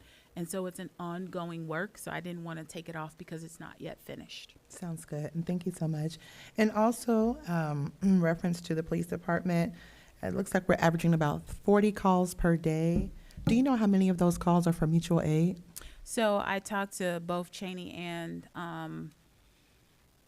Plackey about the mutual aid percentage, and they still that's a calculated from a different space. Okay. So they have yet to give those to Okay, me. no problem. And then I also wanted to stay on police and go down to NRO. And it states that the current workload is still being covered by the same officer, in which we really appreciate at the bandwidth that it allows. Do you know what percentage our NRO is able, our sergeant rather, is able to commit to being an NRO? So I don't think it's about percentage in this particular space. It's about what is covered, and that is the notice of violations from our code enforcement officer. I think that there is going to be an uptick in continued connection with the school to make sure so that we can remedy the space where we're needing to address our youth. There is also some tax stuff that he's covering and making sure that he's going out with Mr. Wallace, which is our code enforcement officer, to deliver those notices where we need assistance from an officer. Madam President, may I continue if it's Ms. okay? Curtin, go Thank ahead. you so much. And then also it states here for the NRO, which is our neighborhood resource officer, that he is also focusing on an action plan to manage youth activities. Can you elaborate on what that means? So again, that is the combined work of the police department with Hamilton County, with the city, to work on some things that would remediate what we have going on with the youth. I'm hoping that we'll glean some support from council with a modification to the existing legislation that is supposed to be split between the two committees. Okay, fair enough. And then on the third page of the report, under code enforcement, it says that there are some ownership challenges. I believe I know what that is, but can you just maybe provide a little bit of insight on what he's referencing? Yeah, the ownership challenges that constantly are faced by code enforcement are that when you have maintenance issues or even tall grass or trash violations, and there's a renter and that occupying that residence, making sure that we are attaching those violations to the actual owner. And sometimes they hide behind LLCs and we don't have a name to attach or to serve, but we are sending them to the LLCs and making sure. So sometimes those LLCs have PO box numbers or they're out of state, and we're making sure that we are retaining or connecting those. They are supposed to have an in-state representative on each one of those. So we're collecting that data and making sure that we're reaching out to those specific people. But it takes a little bit more work behind those where they are less obvious of who owns what. Fair enough. I thought that's what you meant. I just wanted to clarify. It also states under the second bullet point, under his key operational challenges, that he is covering each of the quadrants in a short increment, or it actually says increments. So what is the exact time frame that our code enforcer is allowing in his schedule to cover the violations for our codified ordinances for each of the quadrants? He tries to cover each quadrant, focus on each pieces of the quadrant a week, so he can get to all four within a month's time. So if I can ask, are we working towards the speed to try to get to them? Are we working toward like a certain number of violations, or are we looking for a greater compliance? And the reason why I'm asking that is that we see the key challenges, but I don't see, because we've had the same challenges for a few months, I don't see any progress on correcting or even addressing the challenges. So we definitely want to enforce the codes, but I don't see highlighted here any of the progress that we've made towards improving any of the challenges that we've had month to month. So I think that we are moving towards progress. You had lots of questions, so I'll address them one by one. We are definitely not trying to do it based on speed. It is definitely the quality of the enforcement and compliance is what we're trying to get. So there's a lot of detours. So what you don't see in these numbers is warnings. Okay. And so I can tell you that Mr. Wallace passes out probably about 150 to 200 warnings over a 2-week period of time, and even more over a month time. And so a lot of constituents and neighbors will remediate their process or whatever their violation is well before we even get to the next phase. And so we had not been seeing any of these cases in the mayor's court, and so we are now starting to push them along, which means they've further developed over into mayor's court. So if you come out Tuesday, there will be some in mayor's court. And so that means that they're moving and progressing to the next level. And so that would speak to the progression of remediation and being able to measure whether or not we're being effective. Okay, thank you so much. And I do have a couple of more questions. And the reason why is that in speaking with a lot of our constituents, they're having a difficulty in having those communication doors open. And so I am a servant of the city. So I appreciate you, Madam President, for allowing me to speak on behalf of myself and also the citizens in whom we serve. Another question is to understand what are the steps for the code enforcement violations and what is the appeal process? I believe that there was a citizen who received a letter. It states that they can appeal, but there was no contact information. So maybe if you can offer, if there's something on the website, if there's some other information that Mr. Wallace can provide, an understanding of what are the steps of the code enforcement violation process. So I will look at the violation process and the communication that is being delivered. I'm a little bit more removed of actually looking at those violations to ensure that there is, Mr. Wallace's contact information is on there. An appeal can simply just mean talking to him about what the circumstance is to make sure that they understand. For example, we had a scenario where he had given a violation of a resident who had a pig, and we're not allowed to have farm animals in the city of North College Hill. And then the person reached out to Mr. Wallace based on the information on the violation and said this is a support animal. They were able to bring up their information to support that it is a support animal, and then that changes it from being a violation to something that we do allow. I would say this. I know that it seems as though Mr. Wallace, like I've heard comments like he's not out. I've seen him out. I see the amount of violations that he gives. And the upkick that people are kicking back about the violations means that he's out there in the community giving violations. So he's actually, the measurement that he's doing his job is that we have people complaining about the violations because there were no violations being given before. So. Okay. And then I actually spoke to Mr. Wallace, I believe, last week, and he shared with me that he believes that it is important for at least the chair of public safety and its committee and or council to have the code enforcement case inspection reports. I did not see it, and I kind of agree with him.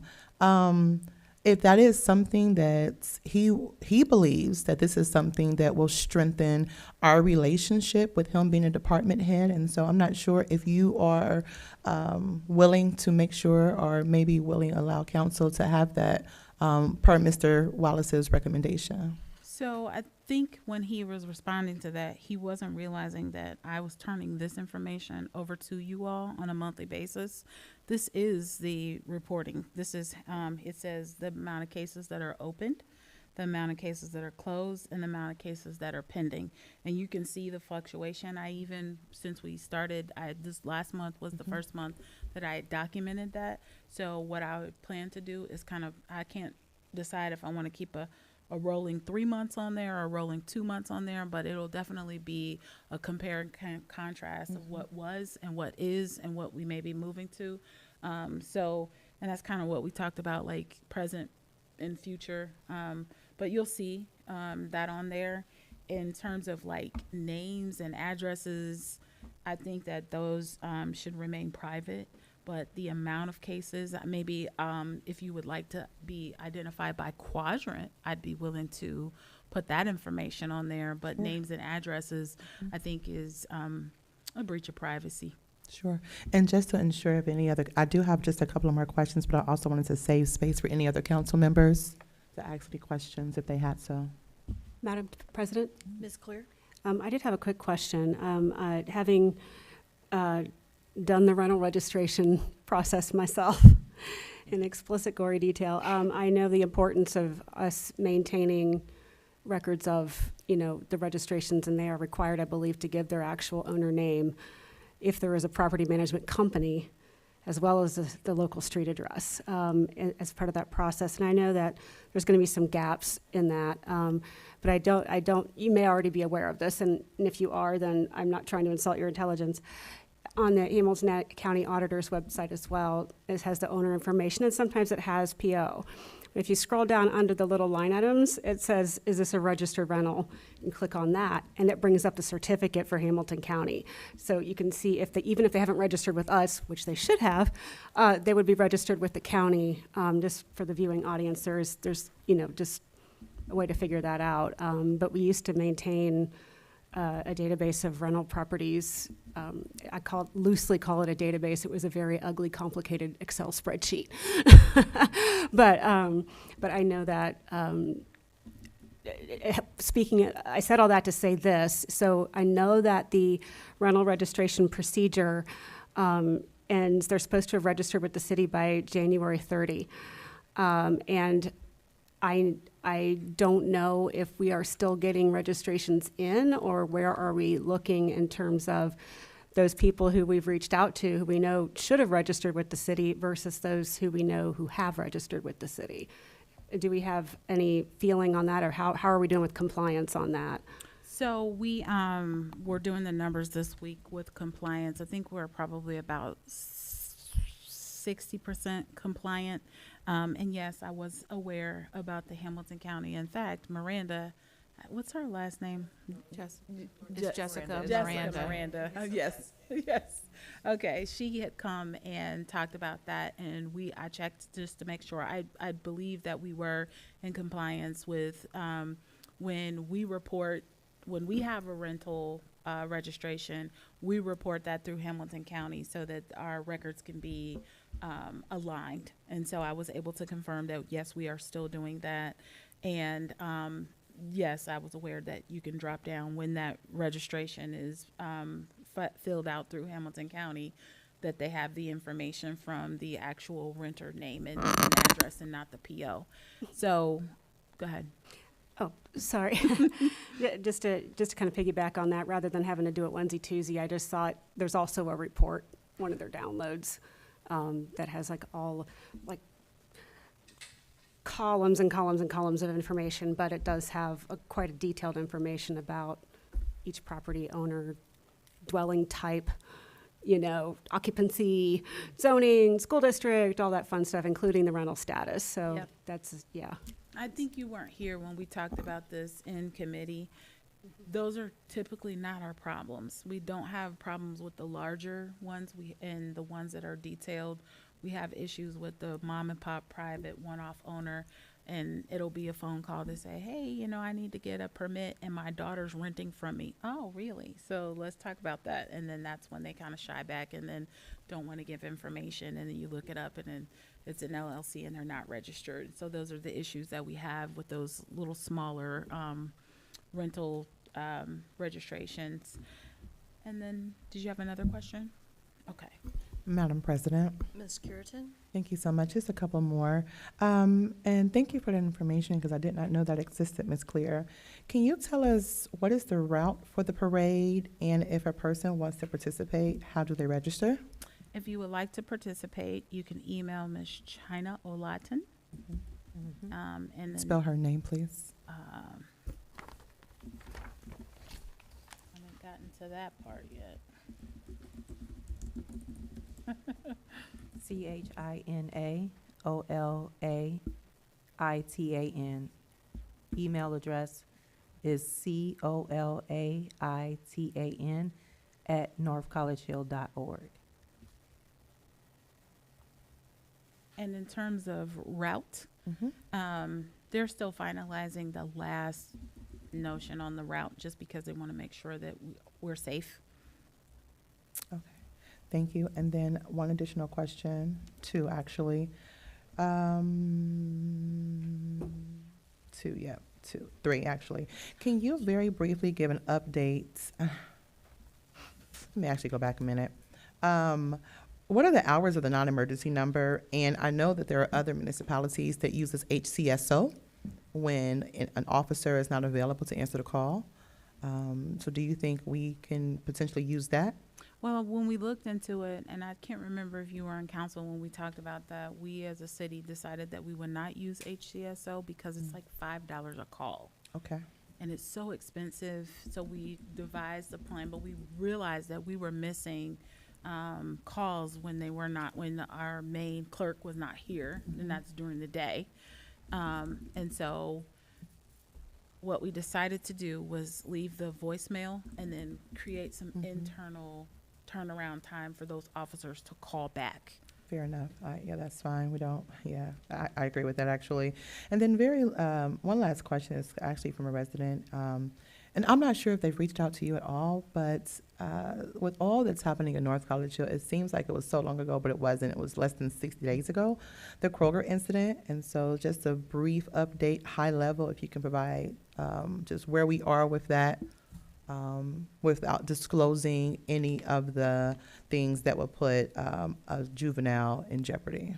So what I can say is that, again, we're working with Hamilton County, and that is kind of a pilot program for them and us, as they've selected us to partner with.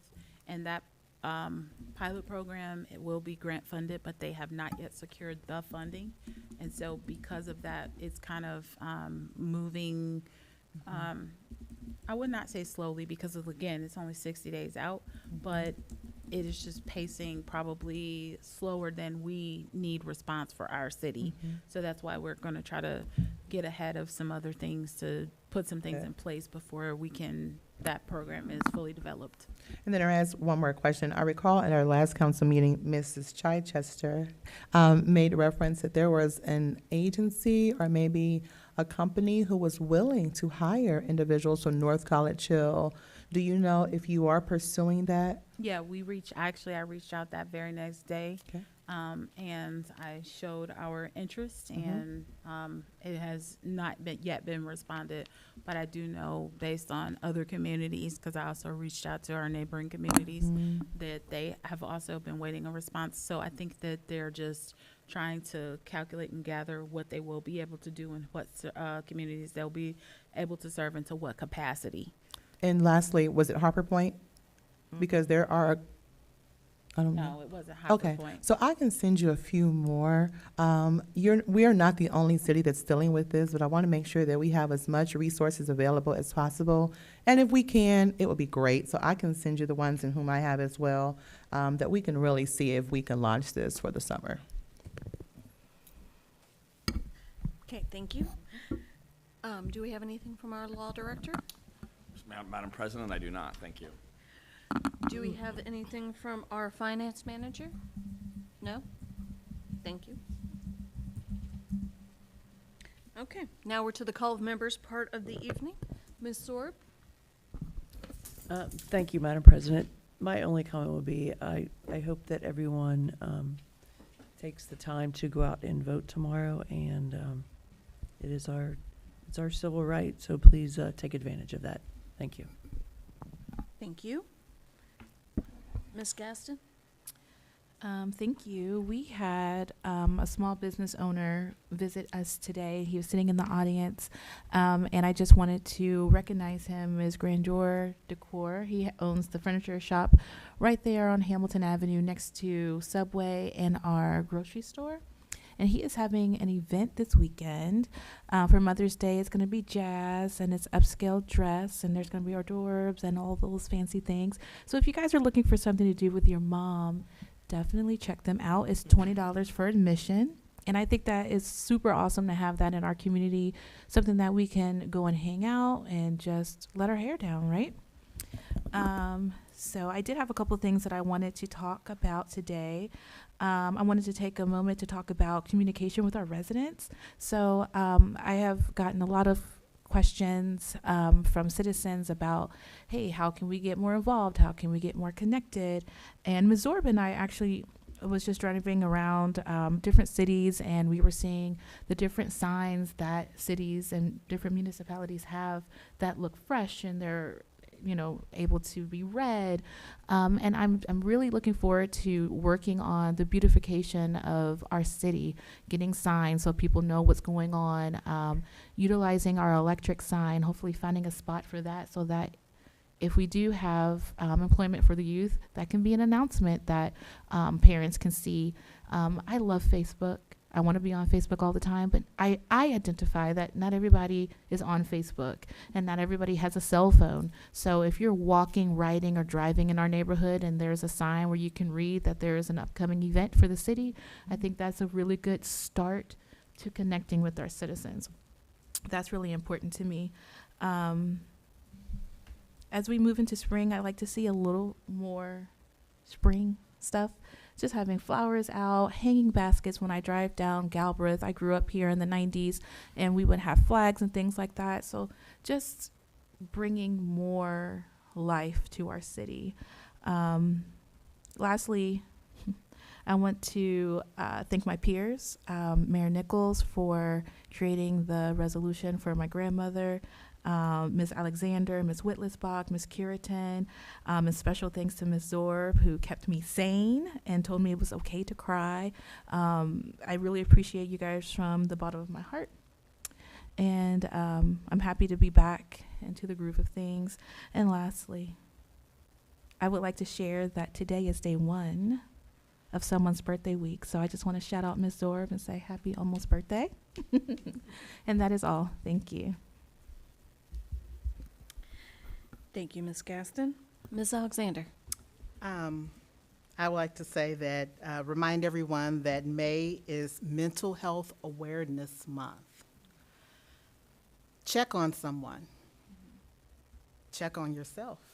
Don't forget about yourself. So many times we pour out and we forget to pour back in. So be aware of that. And it's also Teacher Appreciation Week. Thank a teacher. You know, it doesn't even have to be a traditional teacher, just anyone who has poured into you some knowledge. I would like to say congratulations to Councilwoman Kathy Curitan. She mastered it this weekend. Congratulations and all that she does. Also, I'm excited about the Memorial Day Parade and the Veterans Memorial Day celebration that's coming up. I'm looking forward to that, and I encourage, you know, all of us, if you can, to come out and watch the parade, and also, you know, thank your veterans, you know. And some good things about our children. We hear so many bad things.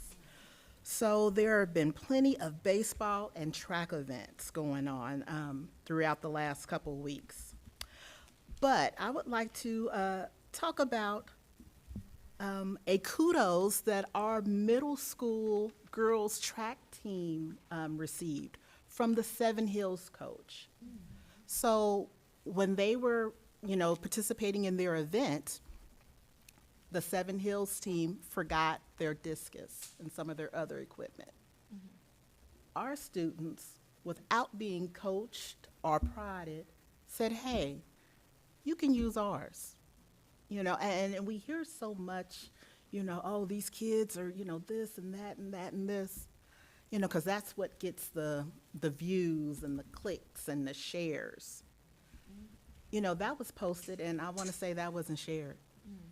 You know, I commented on it, and, you know, hey, that is wonderful, you know. That's who we are.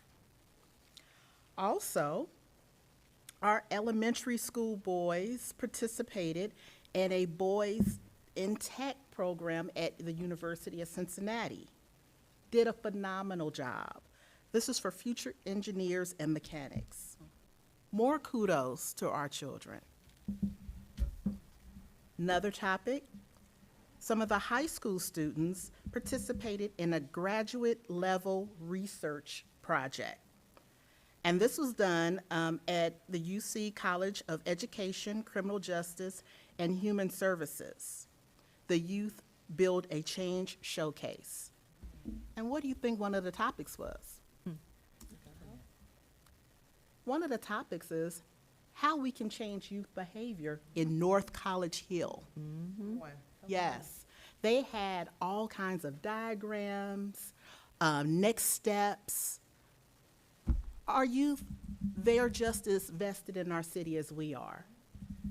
Once again, didn't see too many clicks and likes on that, but our youth, they're out here doing things. They're doing positive things. And so that being said, since they're already, you know, in it, we need to get their buy-in, because evidently, you know, I saw diagrams with next steps and how they went about it, and You know, so they're the ones who are involved in it as well. They want to be heard. They're being affected too. They don't like hearing, you know, all this stuff, you know, oh my God, you know, I'm afraid and all. No, they don't like hearing that. So we need to also get them involved. We need to check in with the school to see exactly, you know, because it looked like it was maybe about seven or 8 children who were involved in these projects. We need to get their buy-in. We're all talking about it. We're all old heads. Let's talk to them to see what they like and what they do, and give them their flowers now. Give them their kudos, because they're doing the thing. That's it. Thank you, Ms. Alexander. A little old head. Madam President, Oh, I apologize, I'm Ms. Zorn. sorry. I was just wondering, Ms. Alexander, how do we dive into the information that the kids came up with? Like, do you have a contact or anything? I believe Dr. Blaylock was at the at these different events. We could probably contact him and get those details. Madam Chair, President? One second. It might be interesting with the fact that, City Community Development's now talking about, you know, children and trying to figure out the, what's going on. It might Mr. be Spangler interesting. was there. It might be interesting to invite those kids to your committee meeting Absolutely. and I get would their love buy-in. to. Yes, I'll connect with Dr. Blaylock. Yeah, the government President. teacher, Mr. Spangler, he was involved in that project. Interesting. Ms. Clear? Actually, I had a similar question, but I thought, why limit it to a committee? Let's honor these kids and their work by having them come to a council meeting and present as guest speakers. That'll be awesome. Yes. If they would like to share that presentation with us in a council meeting, I think that would be, We could actually do both. Have them come to committee and then come to the next council meeting and. Give them their kudos. Yeah. well, also, it helps them with, here is how you can approach your local government when you are interested in change as a citizen and getting them engaged in the process. Yeah. Thank you. Madam President. Ms. Chichester? Yes, Ms. Clear, I agree with you. Let's honor those students. And in addition to bringing them to the table and giving them a voice during that committee, let's give them a voice during their own. Let's have a youth advisory council. If that's something we can develop and have them come to the table, we're talking about them constantly. Let's start hearing from them on a more regular basis. Thank you, Ms. Chichester. Okay. Ms. Curitan? Thank you so much, and I'm so glad to see the enthusiasm of supporting our youth. Thank you so much, Ms. Alexander, for highlighting the good. We hear about the bad. We hear about it all the time. It's shared over and over, but let's hear about the good. Not everybody is at the corner. Not everybody is doing wrong. Not everybody is coming from a single parent home. There are some youth out here who are doing the right thing. So kudos, shout out, and a major congratulations to you all. And I believe that one of the key things that we can do as a council is to show up. There are sports for spring if they're still going on. There are ways in which we can go and adopt a class. There are ways in which we're actually having one of our phenomenal volunteers in the community, April Taylor. She has put out a call for Teacher Appreciation Week, and so we're doing that on Wednesday. There are ways that we don't have to wait for information. We can actually do the work now before the school year is over. And so, there are people who are working actively and who have been working actively for the betterment of our community. And so kudos to our youth, kudos to Mr. Spangler, kudos to Dr. Blaylock, kudos to every single person who is showing up now for our youth in North College Hill. So that's great. I also wanted to share, oh my gosh, I'm so excited.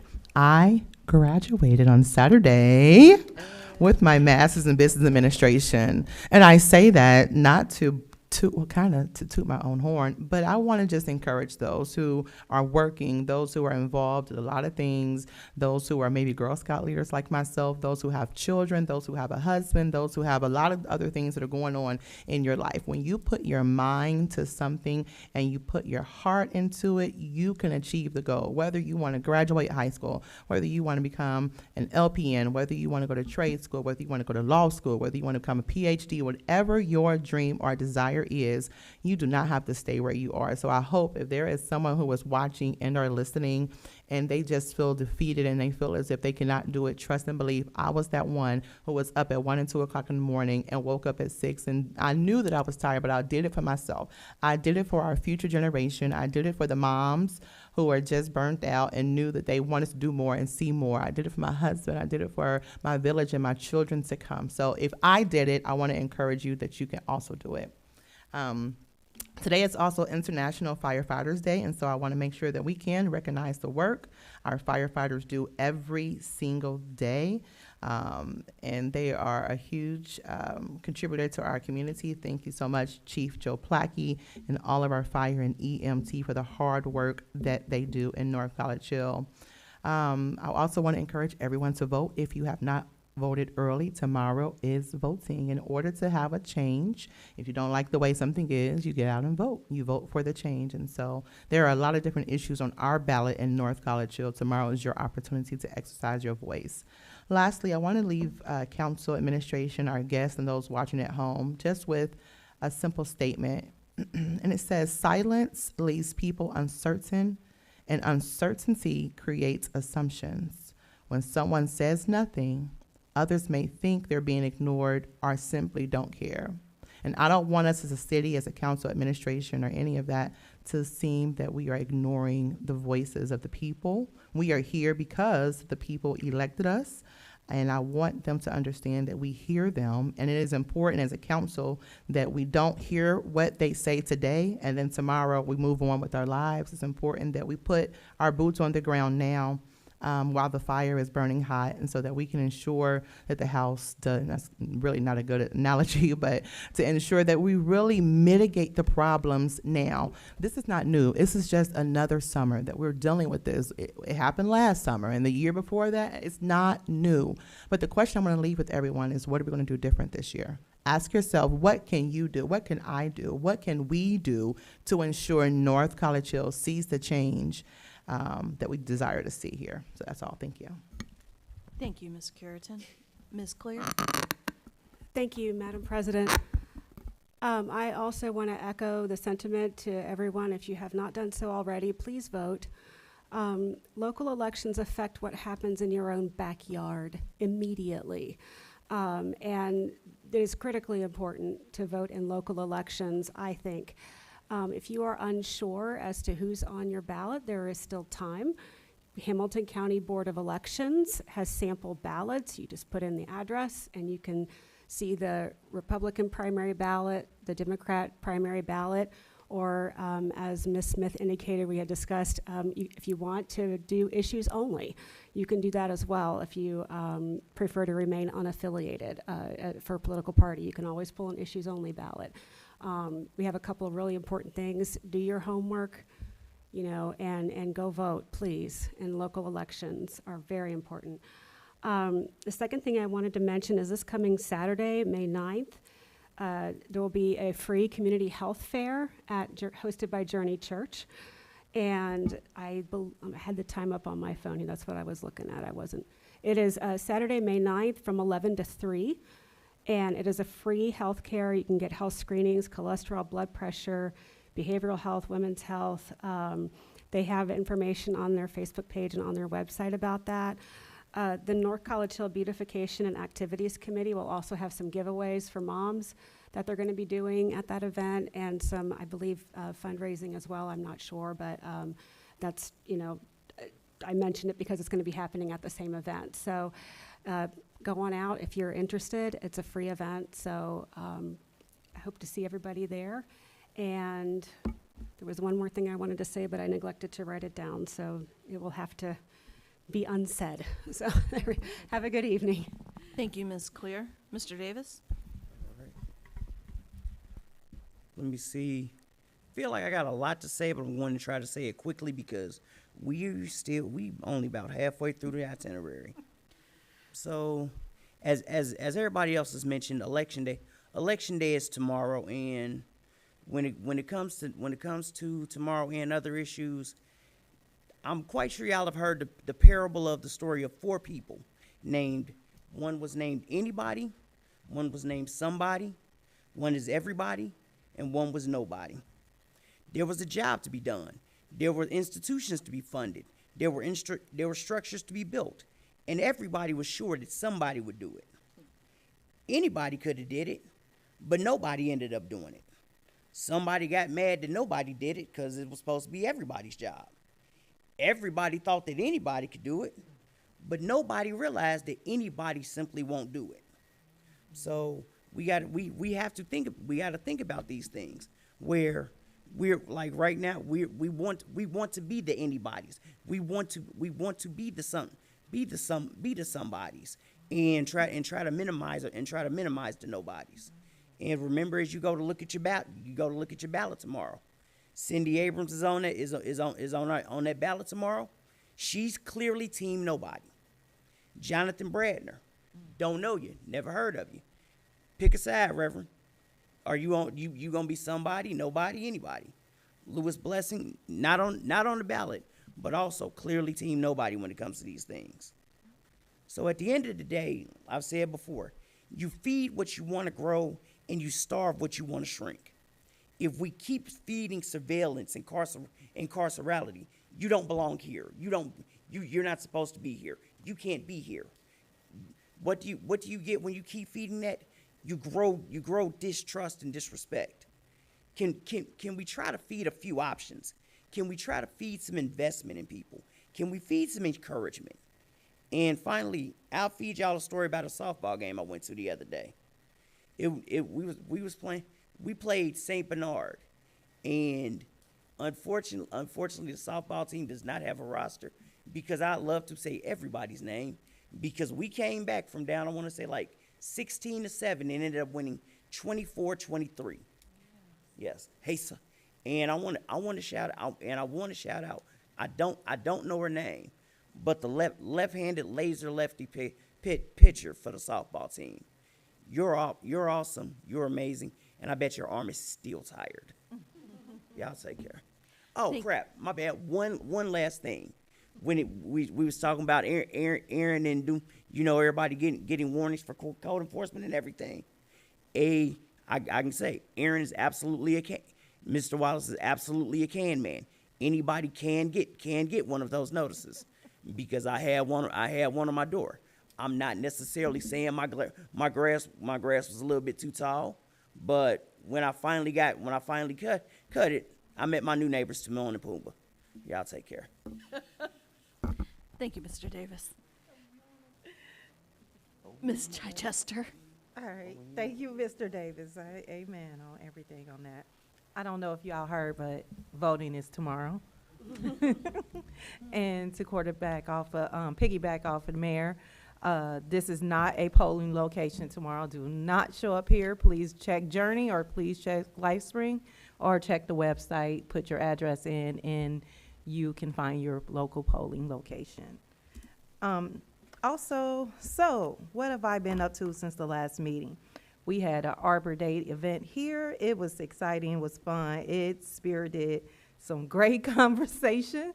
The time flew by because we were in community that day, definitely. The planting of the trees that were supposed to happen did not happen, and we're postponing it due to the weather that day. It rained. Also, we got to attend the tree awards that was held by Forest Park. We're hoping one day to be able to host the tree awards here in our city. It was a great event to connect with other cities and other administrations, mayor, everyone. It was packed. Everybody was there. It was a great conversation and good food too. Thank you, Forest Park, for that. Also, graduation's coming up. Congrats to all the grads out there. Amazing job, well done. There was a track meet on Saturday morning. It was a little too cold. I'm sorry, my track days are over. I attended every track meet in North College Hill from my kids being in 7th grade to senior years.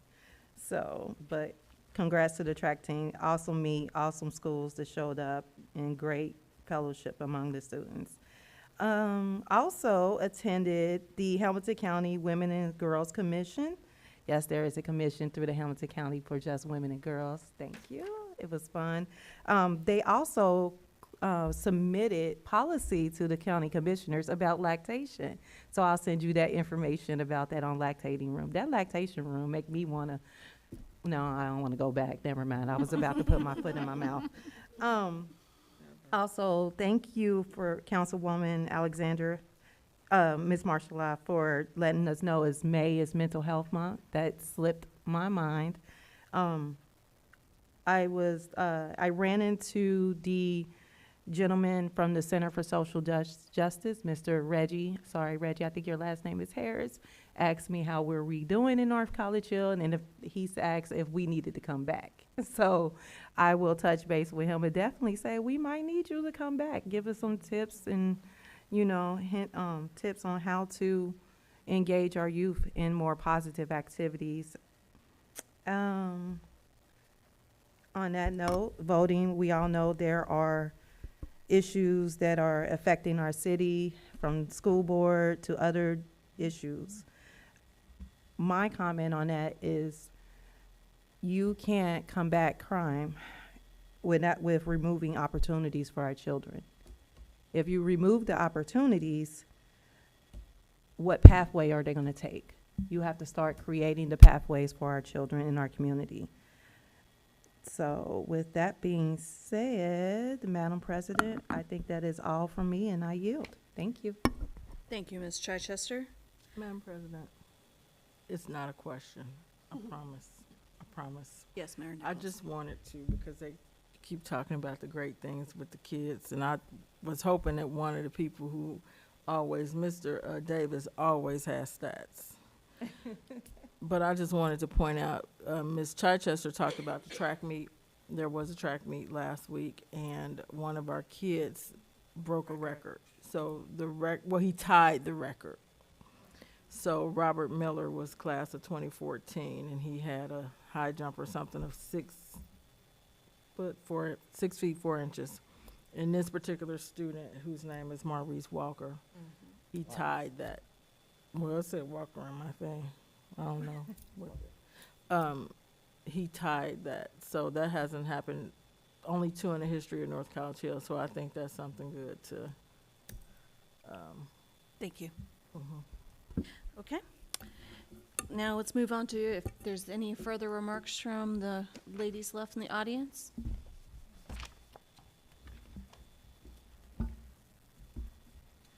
If you'd like to mention your name and address. Linda Stegman, 1833 Waltham. And I have a lot of questions, but I'm sure Susie's going to get the gavel out.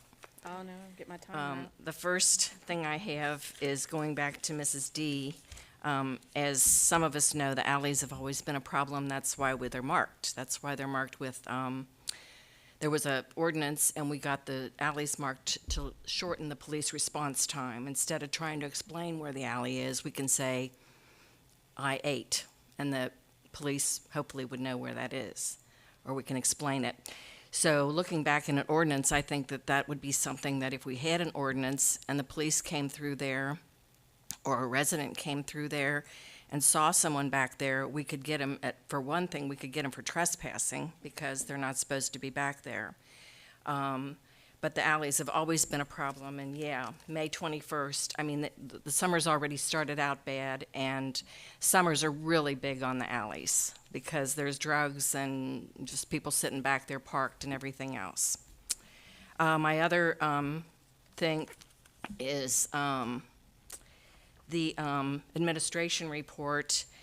I don't get that. You guys get it, but I don't know where the public gets it.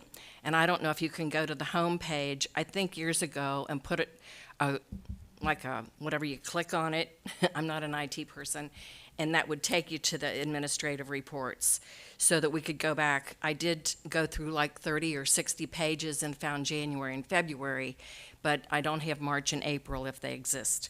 So if there's a way that we could get that more transparent. So, thank you. Thank you, Ms. Stegman. Madam President. Yes, Ms. Curitan. Thank you so much. So I believe that was a question. Just to make sure I understand, Ms. Stegman, are you asking for all of the administrative reports to be placed in a file, a hyperlink? want to make sure that we understand what your exact request is. Well, if we could go to the homepage and see like the administrative reports, or like the mayor's newsletter, you can click on it Understood. and find it right away. Okay, thank you so much. And You have to spend an hour and a half. Okay. yes, and so I just want to ask Ms. Dukestein, is that something that you're able to do, to upload everything under a file or a folder for our citizens? So that would be Jillian, because my administrative report is to council, and it should be made available with whatever uploads you all have for your council. Madam- Ms. Clear, not Jillian. Ms. Clear, is that something you were able to upload? Is that usually uploaded with our council packet? Madam President. Hold on, In like the document center, I've just been putting them under city council and then just council records for the year, just because there hasn't really been a dedicated spot. Because I see there is a spot like for newsletters when they get posted. So I wasn't sure if that's something that I would need to work with Ms. Dukestein to find the best spot to put that. Okay. Mayor would like me to create a spot, and I'll upload it, or I'll have Ben do it. yeah, I think there's something we can take offline and figure out. Ms. Clear, if you wouldn't mind following up with Ms. Dukestein in regards to maybe a better place to put that so it's more easily accessible to the public.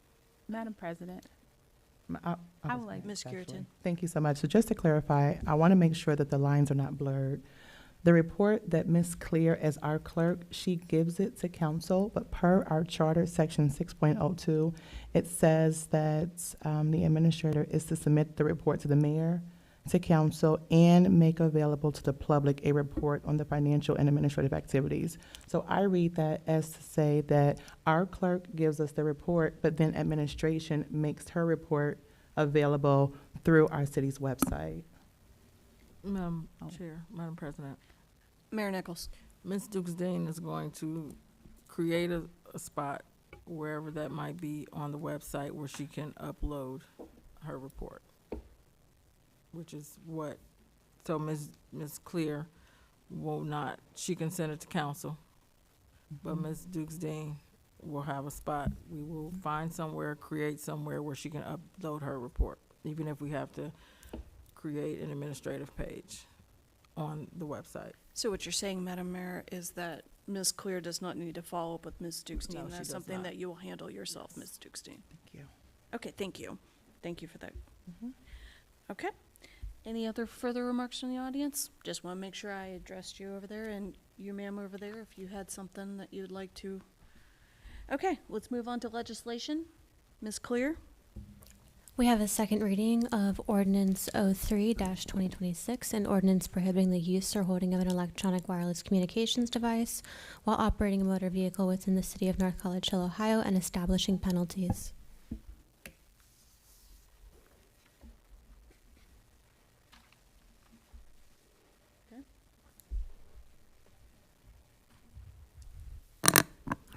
We have a first reading of Resolution 08-2026, a resolution to certify assessments to the county auditor for placement on the tax duplicate. Madam President, Ms. Clear? I had a question about this piece of legislation. I'm just comparing it to our other two pieces of legislation, and it appears to be on a different template. And I don't see at the end where the law director has reviewed this legislation. So I just wanted to ask Mr. Dieters, have you reviewed this, or did you provide this template that we're using for that? Because it's different from what we normally have. Yes, we did. Okay. I just wanted to clarify that, because I didn't see that on here. Thank you.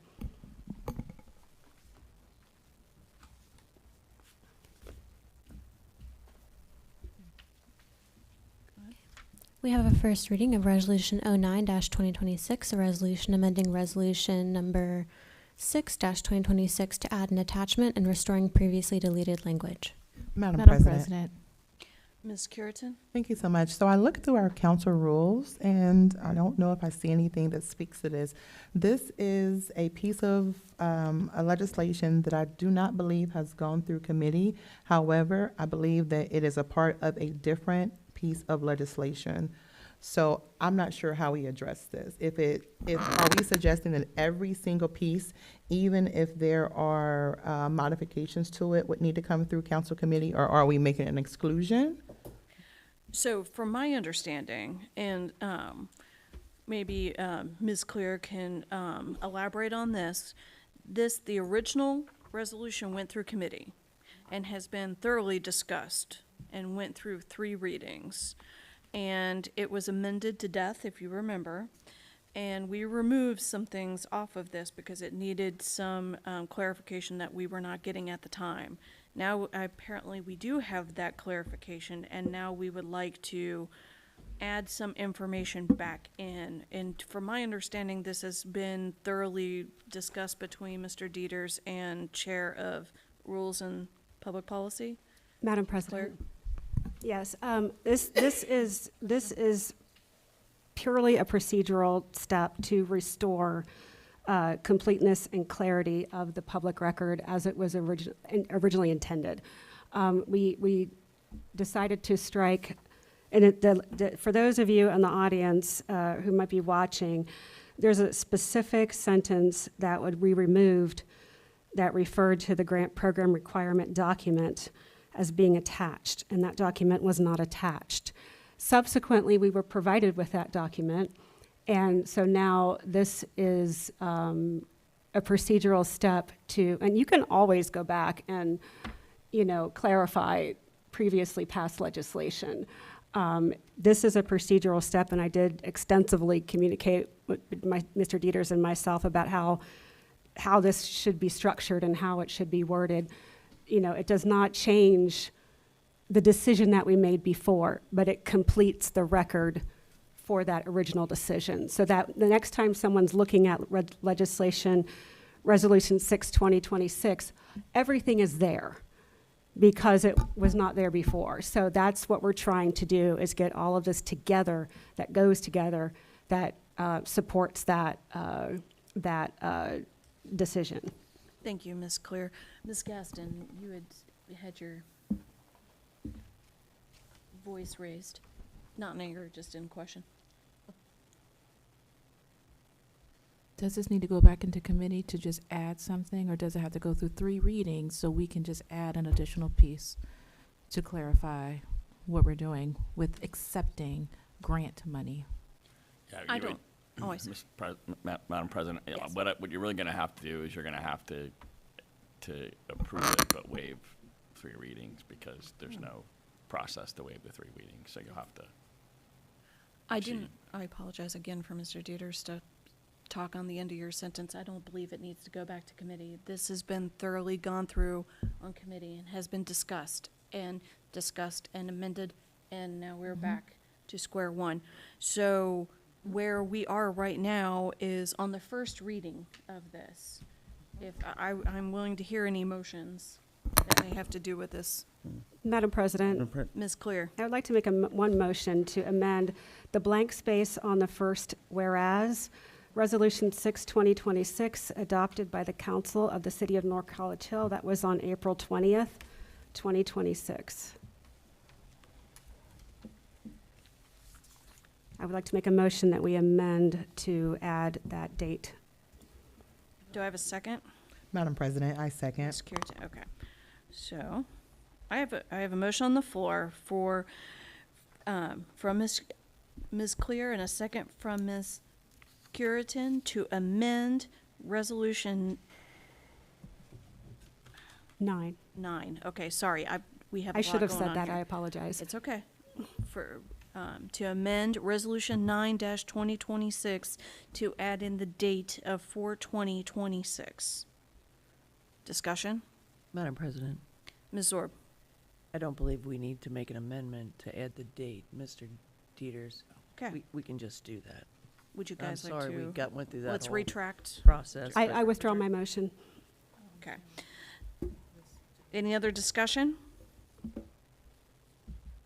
Any other motions on the floor regarding this legislation? Madam President, Ms. Clear? I would like to make a motion to suspend the second and third readings of Resolution 9/2026. Do I have a second? Madam Ms. Chichester? I second. I have a motion on the floor from Ms. Clear and a second from Ms. Chichester to suspend, I apologize, second and third readings. Discussion? Roll call. Sorry. Sorry, I was quick. You I were apologize. quick on the draw Discussion? there. Madam President, so I'd just like to understand why the urgency to suspend. Can you help me understand? We don't have to, but this is just completing a record that, a previous decision with clarifying information. I mean, if we don't suspend readings, that's great. We can do second reading next time and third reading on June 1st, but I don't know that it would change the outcome. Madam President, Ms. Curitan? I just also wanted to clarify one piece of information here, and I believe it is tied to the funding. So, Ms. Dukesteen, can you clarify? It states here that there is a remaining funding requirement of $115,000. I know that we are set to receive. Can you confirm how much we are set to receive for this grant, and if we are needing to also allocate $115,000 for this project? It says it was due 4/15. Yes, that's why the document is, I responded that in an email, but the document is not actually accurate to the timeline because initially we were going to hear this. It was in committee, and then it came to council floor, and then we were going to suspend the readings initially, but then we went through the readings to give time for more discussion in committee. So this document was the original document to set the timeline. But to answer your question, as it relates to the $115,000 for community match, we have received $100,000, and I can confirm that. Ms. Shiva Stevens is gone, but they actually had to have confirmation of that. That is, so while we did not need the legislation, I did have to provide proof to them that we had the committed $100,000, and we have done that step. So this piece of legislation, we're hearing that it's just procedural, and we're also hearing that it's not a need to suspend the readings. Is there anything under the contract that if we did not suspend the readings, that would prohibit us from moving the funds forward or moving forward with this project, receiving funds, anything that council would need to do that would, or excuse me, is there anything council would have to do that would further not delay your process? No, but I do think this is very similar to the SALT contract that just came through Budget and Finance, which you are co-chair of. It's kind of like that. It's just something that we should do diligently to be in good keeping with our finances. We want to have the dates line up with what we did. So to drag it out, it doesn't damage the process, but it does cause a raise of eyebrow, even if an auditor would come and be like, well, why did this happen after that? We would typically want it to line up. We don't have to have it, but it should. Thank you. And watch your foot, Ms. Dukesteen, the cord underneath your desk. Oh, thank you. All right, we have a motion on the floor. Roll call? Ms. Sorb, Yes. Ms. Gaston, Yes. Ms. Alexander, Yes. Ms. Curitan, Yes. Ms. Clear, Yes. Mr. Davis, Yes. Ms. Chichester. Yes. Motion passed 7-0. Madam President, Ms. Clear? I'd like to make a motion that we adopt Resolution 9, 2026. Madam President, Ms. Chichester? I second. I have a motion on the floor from Ms. Clear and a second from Ms. Chichester to adopt Resolution 9-2026. Roll call? Ms. Sorb, Yes. Ms. Gaston, Yes. Ms. Alexander, Yes. Ms. Curitan, Yes. Ms. Clear, Yes. Mr. Davis, Yes. Ms. Chichester. Yes. Motion passed 7-0. Okay. The next that we have on our agenda tonight is an executive session. And what I'm showing it is regarding the hiring and firing pursuant to Ohio Revised Code.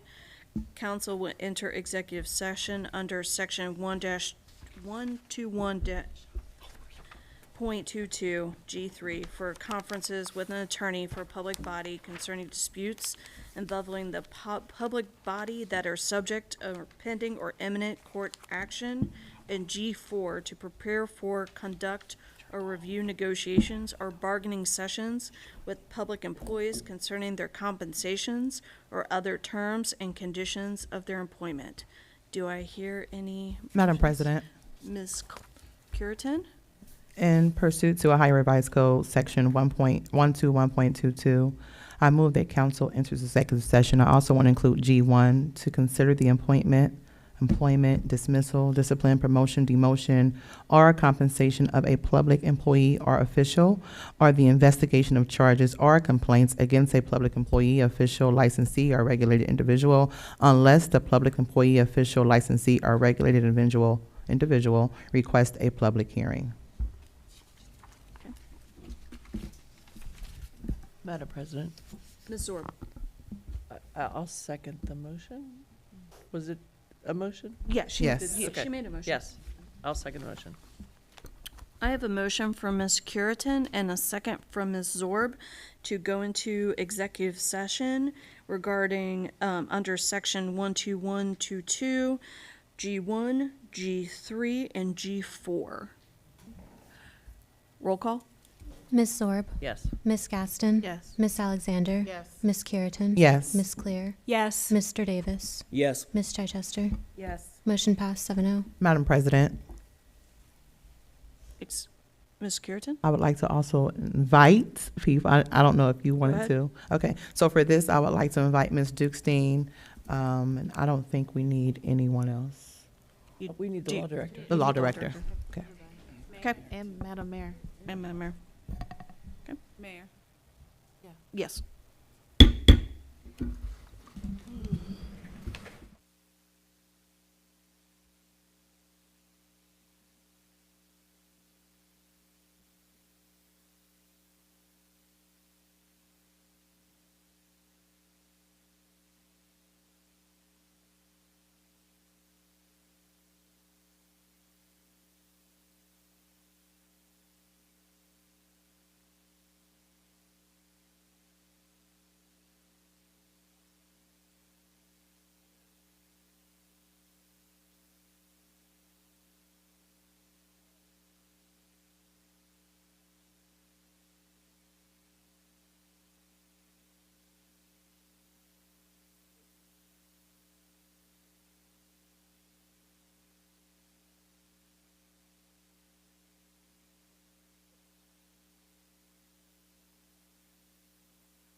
business?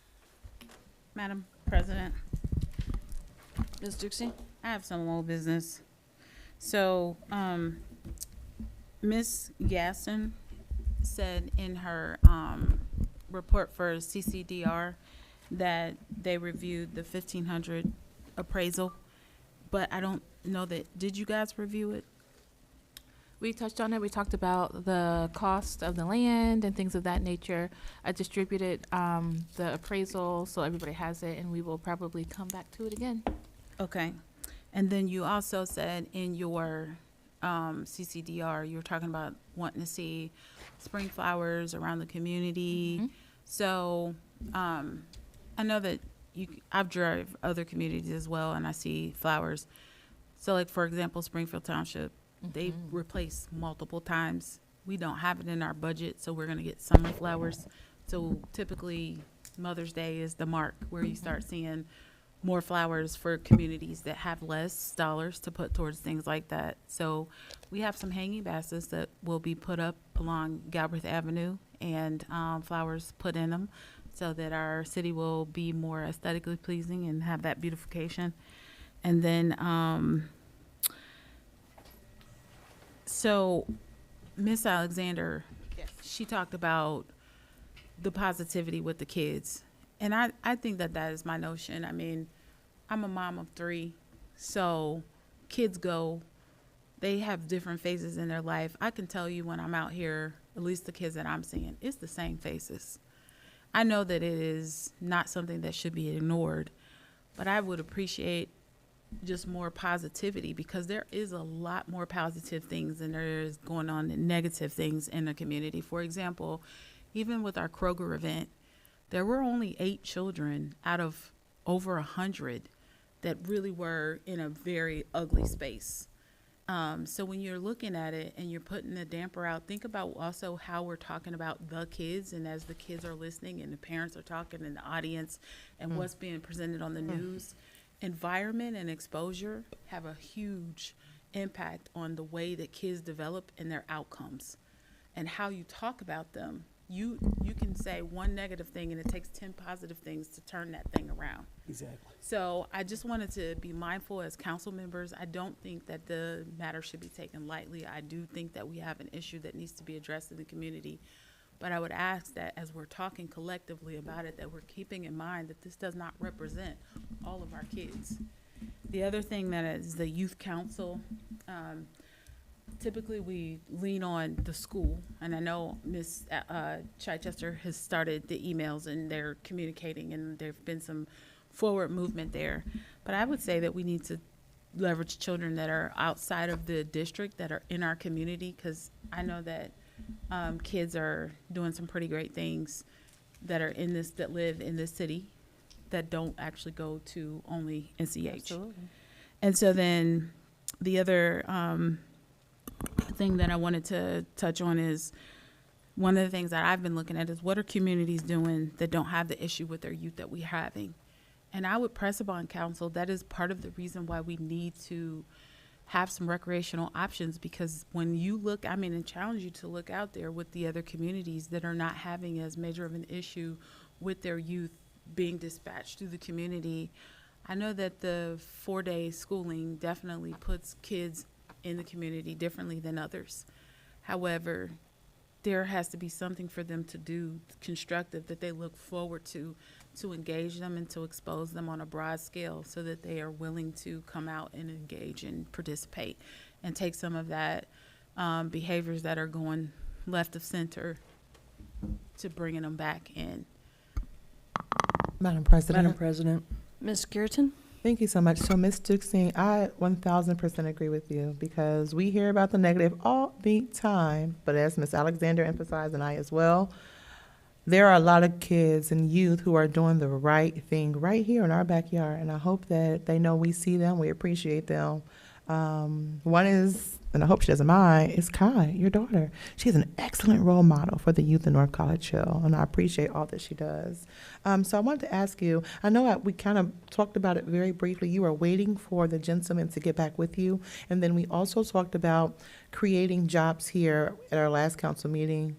I made the suggestion, $16 an hour, hiring 10, it would be about 20,000. So in the worst case scenario, if the partners are not able to meet our needs as quickly, because there are other cities who are in the same predicament, or maybe not as bad, are we as a city willing to, and are we as a council willing to create jobs right here in our city? Similarly to how we did last year, there were some youth with Public Works, there were some youth in every area of our city helping out. And yeah, you're right. There are also youth who are doing great jobs who do not attend North College Hill City Schools. And so I just wanted to maybe go back to that as a last resort. If in fact we cannot get funding and we cannot partner with these other organizations, are we as a city prepared to move forward with those dollar amounts, a small nominal amount that can leave a lasting impact for 60 days, June 1 through August 1, for the kids here in North College Hill? So then I'm faced with we're upside down in our budget, and I think we talked about that even as it related to the FOP full-time agreement and part-time agreement. We're looking for dollars to bring in our community to cover having going into our reserve dollars this year. So to spring up something which may seem insignificant to you, to a city's budget, is significant. So I would be willing to do some apprenticeship programs that are unpaid. I mean, which is what we're trying to get up and going. So those are insurances. We're still doing those things at a cost to our employees and staff. You know, I was one of those that had an intern last year, and I actually had two, and it's very tough to manage the day-to-day and to give. I can tell you that one of the young men went off to Loyola College and is pursuing a degree in the area of this job that he was exposed to. And I wrote a recommendation letter, so his track and his path past his time here was definitely something that influenced him based on his choices after that. So I definitely think exposure is the key, and money is not always the way that we can draw or get their attention. Sometimes they have to have the value past actual dollars. And so I do think that we're willing to do some apprenticeship programs or something that doesn't require us to put our financial health in danger, but still offer something. But we are definitely pursuing all the avenues, because the programs that we had in the past, which we had 3 years running, right, was grant funded. The only reason why I said that is because looking at the first page of our administrative report, we are flat, and that's what it says here. No. And then we also had additional funding that came in from the work that Ms. Stevens had pursued for our city with RETA, rental registrations, and other funding that we had not received or seen in the past. So I believe that hearing all of this extra money that we have in our general fund, I thought that we could use it. But yeah, there are multiple ways that we can venture down this road. I think that there is something that needs to be done sooner than later. Apprenticeship, payment, sponsorships, what have you. I want to maybe see, and I don't know if a special meeting is required or if we can set up a Zoom, what have you, just something that we can do sooner and later, partnering with our school district. And let's just see what we can do versus waiting for someone else to tell us what they're willing to do for us. I don't think that, Madam President, Yes, Ms. Dukestein. I don't think that our response is that we're waiting to do that particular program is shaped around dollars that were outside of our community. We have been working on things that we can do to partner with the school. So outside of just my city connection or engagement, there have been multiple meetings that I have sent Mr. or Dr. Blaylock's way to have programs inside of the schools and extend outside of the schools. Countless, I would say at least 3. I should not say countless, that's too far out, but 3 for sure, that the engagement has to be wanted, accepted, utilized, all of that. Some of them cannot connect through the city, but that doesn't mean as a citizen or a resident I can't do my part to make those constituent relationships. Fair enough. So I agree. I don't think we're waiting on what somebody else can do for us. We are doing things both and. but in terms of our budget, we need to be healthy. Madam President, Ms. Zorb. thank you. So, Ms. Dukestein, I heard you mention that you're going to put hanging baskets on Galbraith, but I also had previously heard you say that the contractor was going to start working on the islands on Galbraith. And I can tell you, I drove by it, and they're still full of weeds, and have not been touched. So I did not say that the contractor was going to work on the islands on Galbraith. I said Oh, the I thought I contractor heard was that. going to work on the islands because we don't have islands on Galbraith. We have islands on Hamilton. And that person, that Tepe responded, and they were doing it on the 1st of April. And then our Public Works does it at the bye week, and then they come back out on the 3rd week. And then that cycle continues throughout April through September. Our are those sideways on Galbraith, they're coming. do you have a date for that? No, I would say within the next 2 weeks. Okay. And then the other thing that I wanted to point out, I heard you say that we need recreation for the kids, or we need something for the kids to do. No disrespect to anyone sitting at this table, but I don't think any of us know what the kids want. So that's why I'm really looking forward to whatever the information is that Miss Alexander ran into. And that's what I want to dig into. I don't want us to make that decision for the kids and then not know what they really want. And then we spend money on something and it's not used. Agreed. So that's Madam- where I want to go with that. Madam President, Ms. Dukestein. I would say this, outside of my day job, I'm a parent. I have a 12-year-old, We a all are. 16-year-old. Yes, but my kids are of the age of some of these kids hanging out. And my kids came from North College Hill schools. They're not there now. I still have North College Hill kids hanging out at my home on a regular basis. 5 or 6 boys I transport on Sunday mornings to the gym that are my son's friends that are all still North College Hill kids. So I'm seeing some of these kids. I'm connected to some of these kids. The kids in my daughter's 12. She's a 6th grader. So I'm not a parent that has never had kids in the same district like Miss Alexander. Miss Alexander and my daughter and son know each other. So I'm saying to you that I'm not an expert, but there is relevancy here of what I'm saying. Madam Chair, Okay. Madam President, excuse me. Yes. So just something to chew on. You don't have to answer right now, Madam Mayor. Over the past couple of years, we've not seen a return on our investment from the Winterfest. And maybe potentially we can reallocate some of that funding that you have for the mayor's budget for the youth. Now, I'm not saying let's hire them, but I am saying that maybe we can utilize, I think it's 20,000, 30,000-ish that we can potentially, and of course you would be at your discretion to see if this is something that, but that's available funds. We don't have to touch a general fund, don't have to touch rec, but those dollars are there. Thank you. Madam President, Ms. Chichester. I'd like to respond to the comment that said we here don't know what the youth want. That is absolutely not true. I engage So we're with, not the experts, is what I said. that may not be absolutely true. As a person who engages in the community daily, weekly, whatever have you, and who has been a mentor to young girls, I regularly am in the community talking to the youth, asking them, hey, why do you guys do this? Or what would you guys do if you had this place to go? Asking them what they need, or just even being that voice to listen to their problems and concerns. True that these youth are facing realities that we didn't have to face growing up when we were children.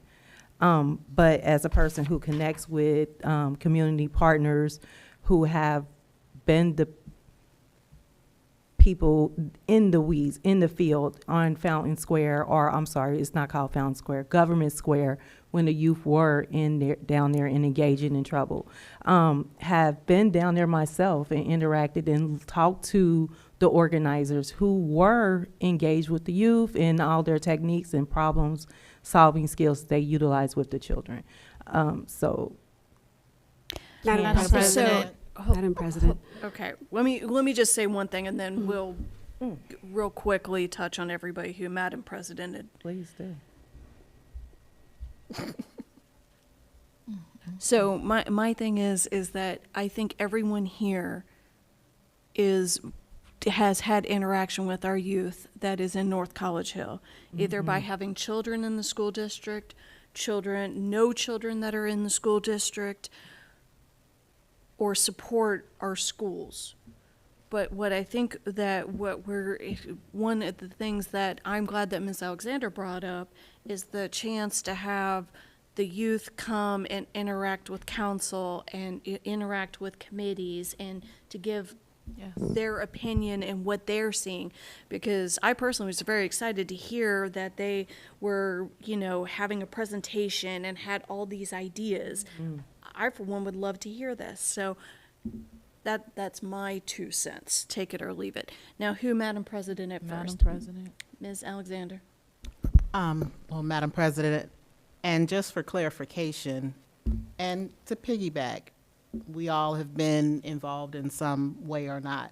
And what I believe I was hearing Councilmember Zorb is saying that she wants to hear it straight from the children, not from our interpretation.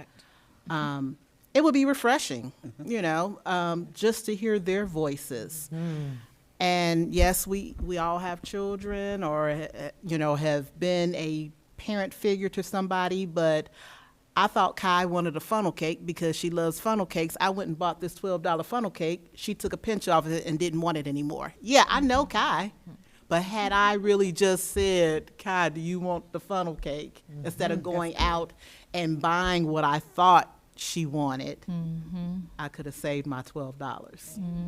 Madam President. Thank you. Madam President. That's it. 1 second. Who was the next? Madam President. I think I was after Miss Alexander. Or we spoke at the same time. I think where I am with this is there's how many of us are 11 people around this table, and we're going to get 11 different ways to skin this cat if we keep on with this conversation in this context. That's all I'm trying to say. Not that we shouldn't have it, but I'm not sure that this is the right context. So we've already previously discussed talking about this in the Community Development Committee. I think that's probably a good space to explore this further. And I don't know that we're going to come to any actionable items from council right now in this conversation. So that's where my head is at. I mean, I don't want to sit here and say I know kids better than everybody else or that anybody's saying that. That's not what I'm trying to say. I'm just saying this context, we're not going to be able to solve this problem at 10 o'clock tonight.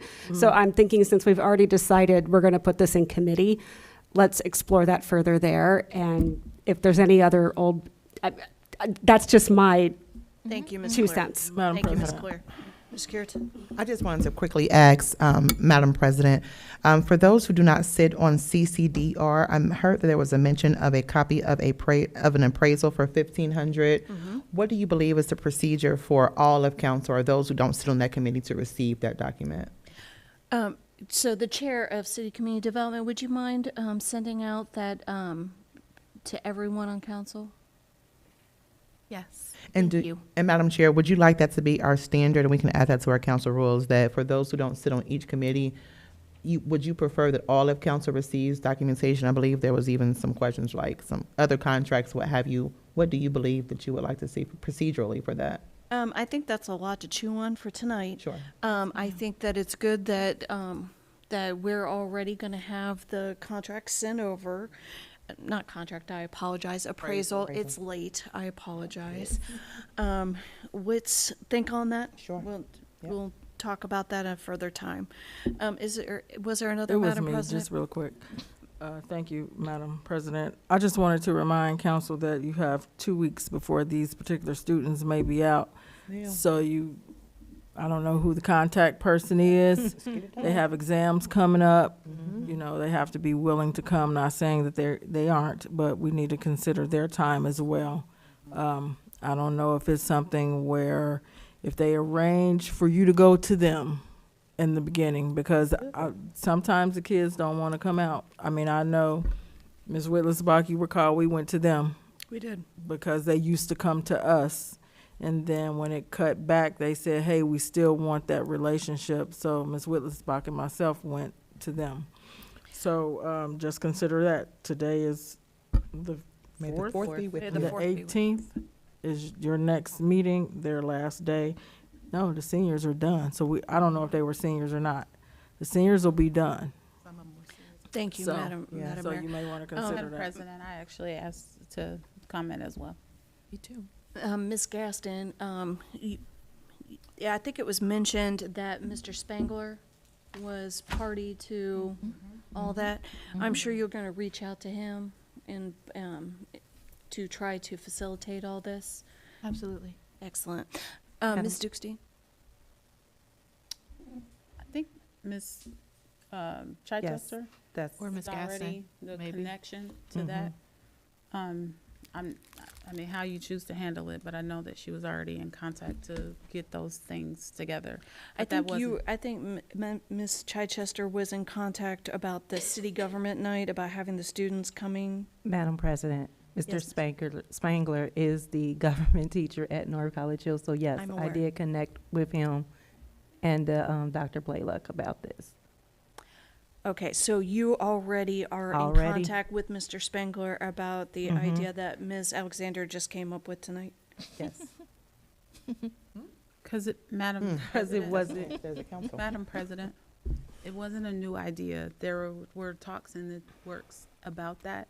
That was just a continuation. I don't know if Ms. Alexander had some specifics that were about that, but that conversation has actually been going on before now. So if it may be a new idea that she presented tonight, but that conversation has already been rolling Yeah. and getting together. But what I was trying to say was, I agree with Ms. Clear. We're not going to solve it tonight, but I would press upon council because school is about to get out to deal with the legislative piece. Madam Ms. President. Chichester, are you on CCDR? Yes, please. Was that a yes? Are you on city committee yes, about I it? think I'm on all committees except for public safety. Excellent. So the So fact I that you can have connect. such a good rapport with the school, you can all work together as a committee. Excellent. Absolutely. Ms. Curitin? That's exactly what I was going to say. Let's move on. All right, so, Yes. all right, we're gonna move on to new business. Madam I just had one thing for Ms. Clear, as Chair of, Rules and Public Policy. I was wondering if we can address during Rules and Public Policy, in regards to our agenda, and specifically guest speakers. I'm really, really happy that we have had so many people come with a wealth of knowledge. And I just feel like it needs to be more streamlined, so we are going through and every situation is treated the same and we have a policy in regards to it. So if you don't mind addressing that, I can do that. Thank you. thank you. Any other new business? Madam President. Ms. Curitin? For the sake of the time. So again, there's been a lot of things that's been going on in North College Hill. Some of it is new, some of it is not new. However, as I stated previously, silence leaves people uncertain, and uncertainty creates assumptions. And so I believe that it is now time for North College Hill to move forward with a proposal for a public information officer. This person would serve PRN, Council and Administration. You have the documentation. Our audience, we can provide that to you. I believe this is something that can live in rules and public policy, but I believe that we as a city, we don't want that silence to be misunderstood. And I believe that public information officer could serve at the pleasure of the administration, our police department, our fire department, with managing official notifications, especially on social media. Even if there's someone, as we had today, from the media who wants to speak, find out more about it, this person will have a jointed statement to make on behalf of the city, of course, with our mayor and city administrator's approval. Madam President, Ms. Gaston? is this coming from council? Is this coming from administration? Where this? Oh, this is coming from Kathy Kirton. Okay. Yes, just sorry. wondering. Okay, I'm going to refer this to Rules and Public Policy. Ms. Clear, if you can add that to your Sure. growing agenda. Any I oth- too am not afraid of special meetings. Just be forewarned. Excellent. Any other new business? Madam President, Yes. so I don't really Ms. know Dixie? how to address this, but I was hesitant and I wasn't going to say anything because I agree that these meetings are growing really long and I don't want to add to that frustration. I have a family to go home to, and as do all of you. However, as I watch the interactions, it just weighs on me. I don't always go home feeling good because of the interactions and how we comment against one another. So for example, just it's okay when some people sidebar conversations and others are shamed. I would say that in this past month, publicly, I personally was shamed at something that I actually was right about, but those conversations don't come back around and apologize. And I will tell you that if I'm not talking about Ms. Clear, but thank you, Ms. Clear, I appreciate that.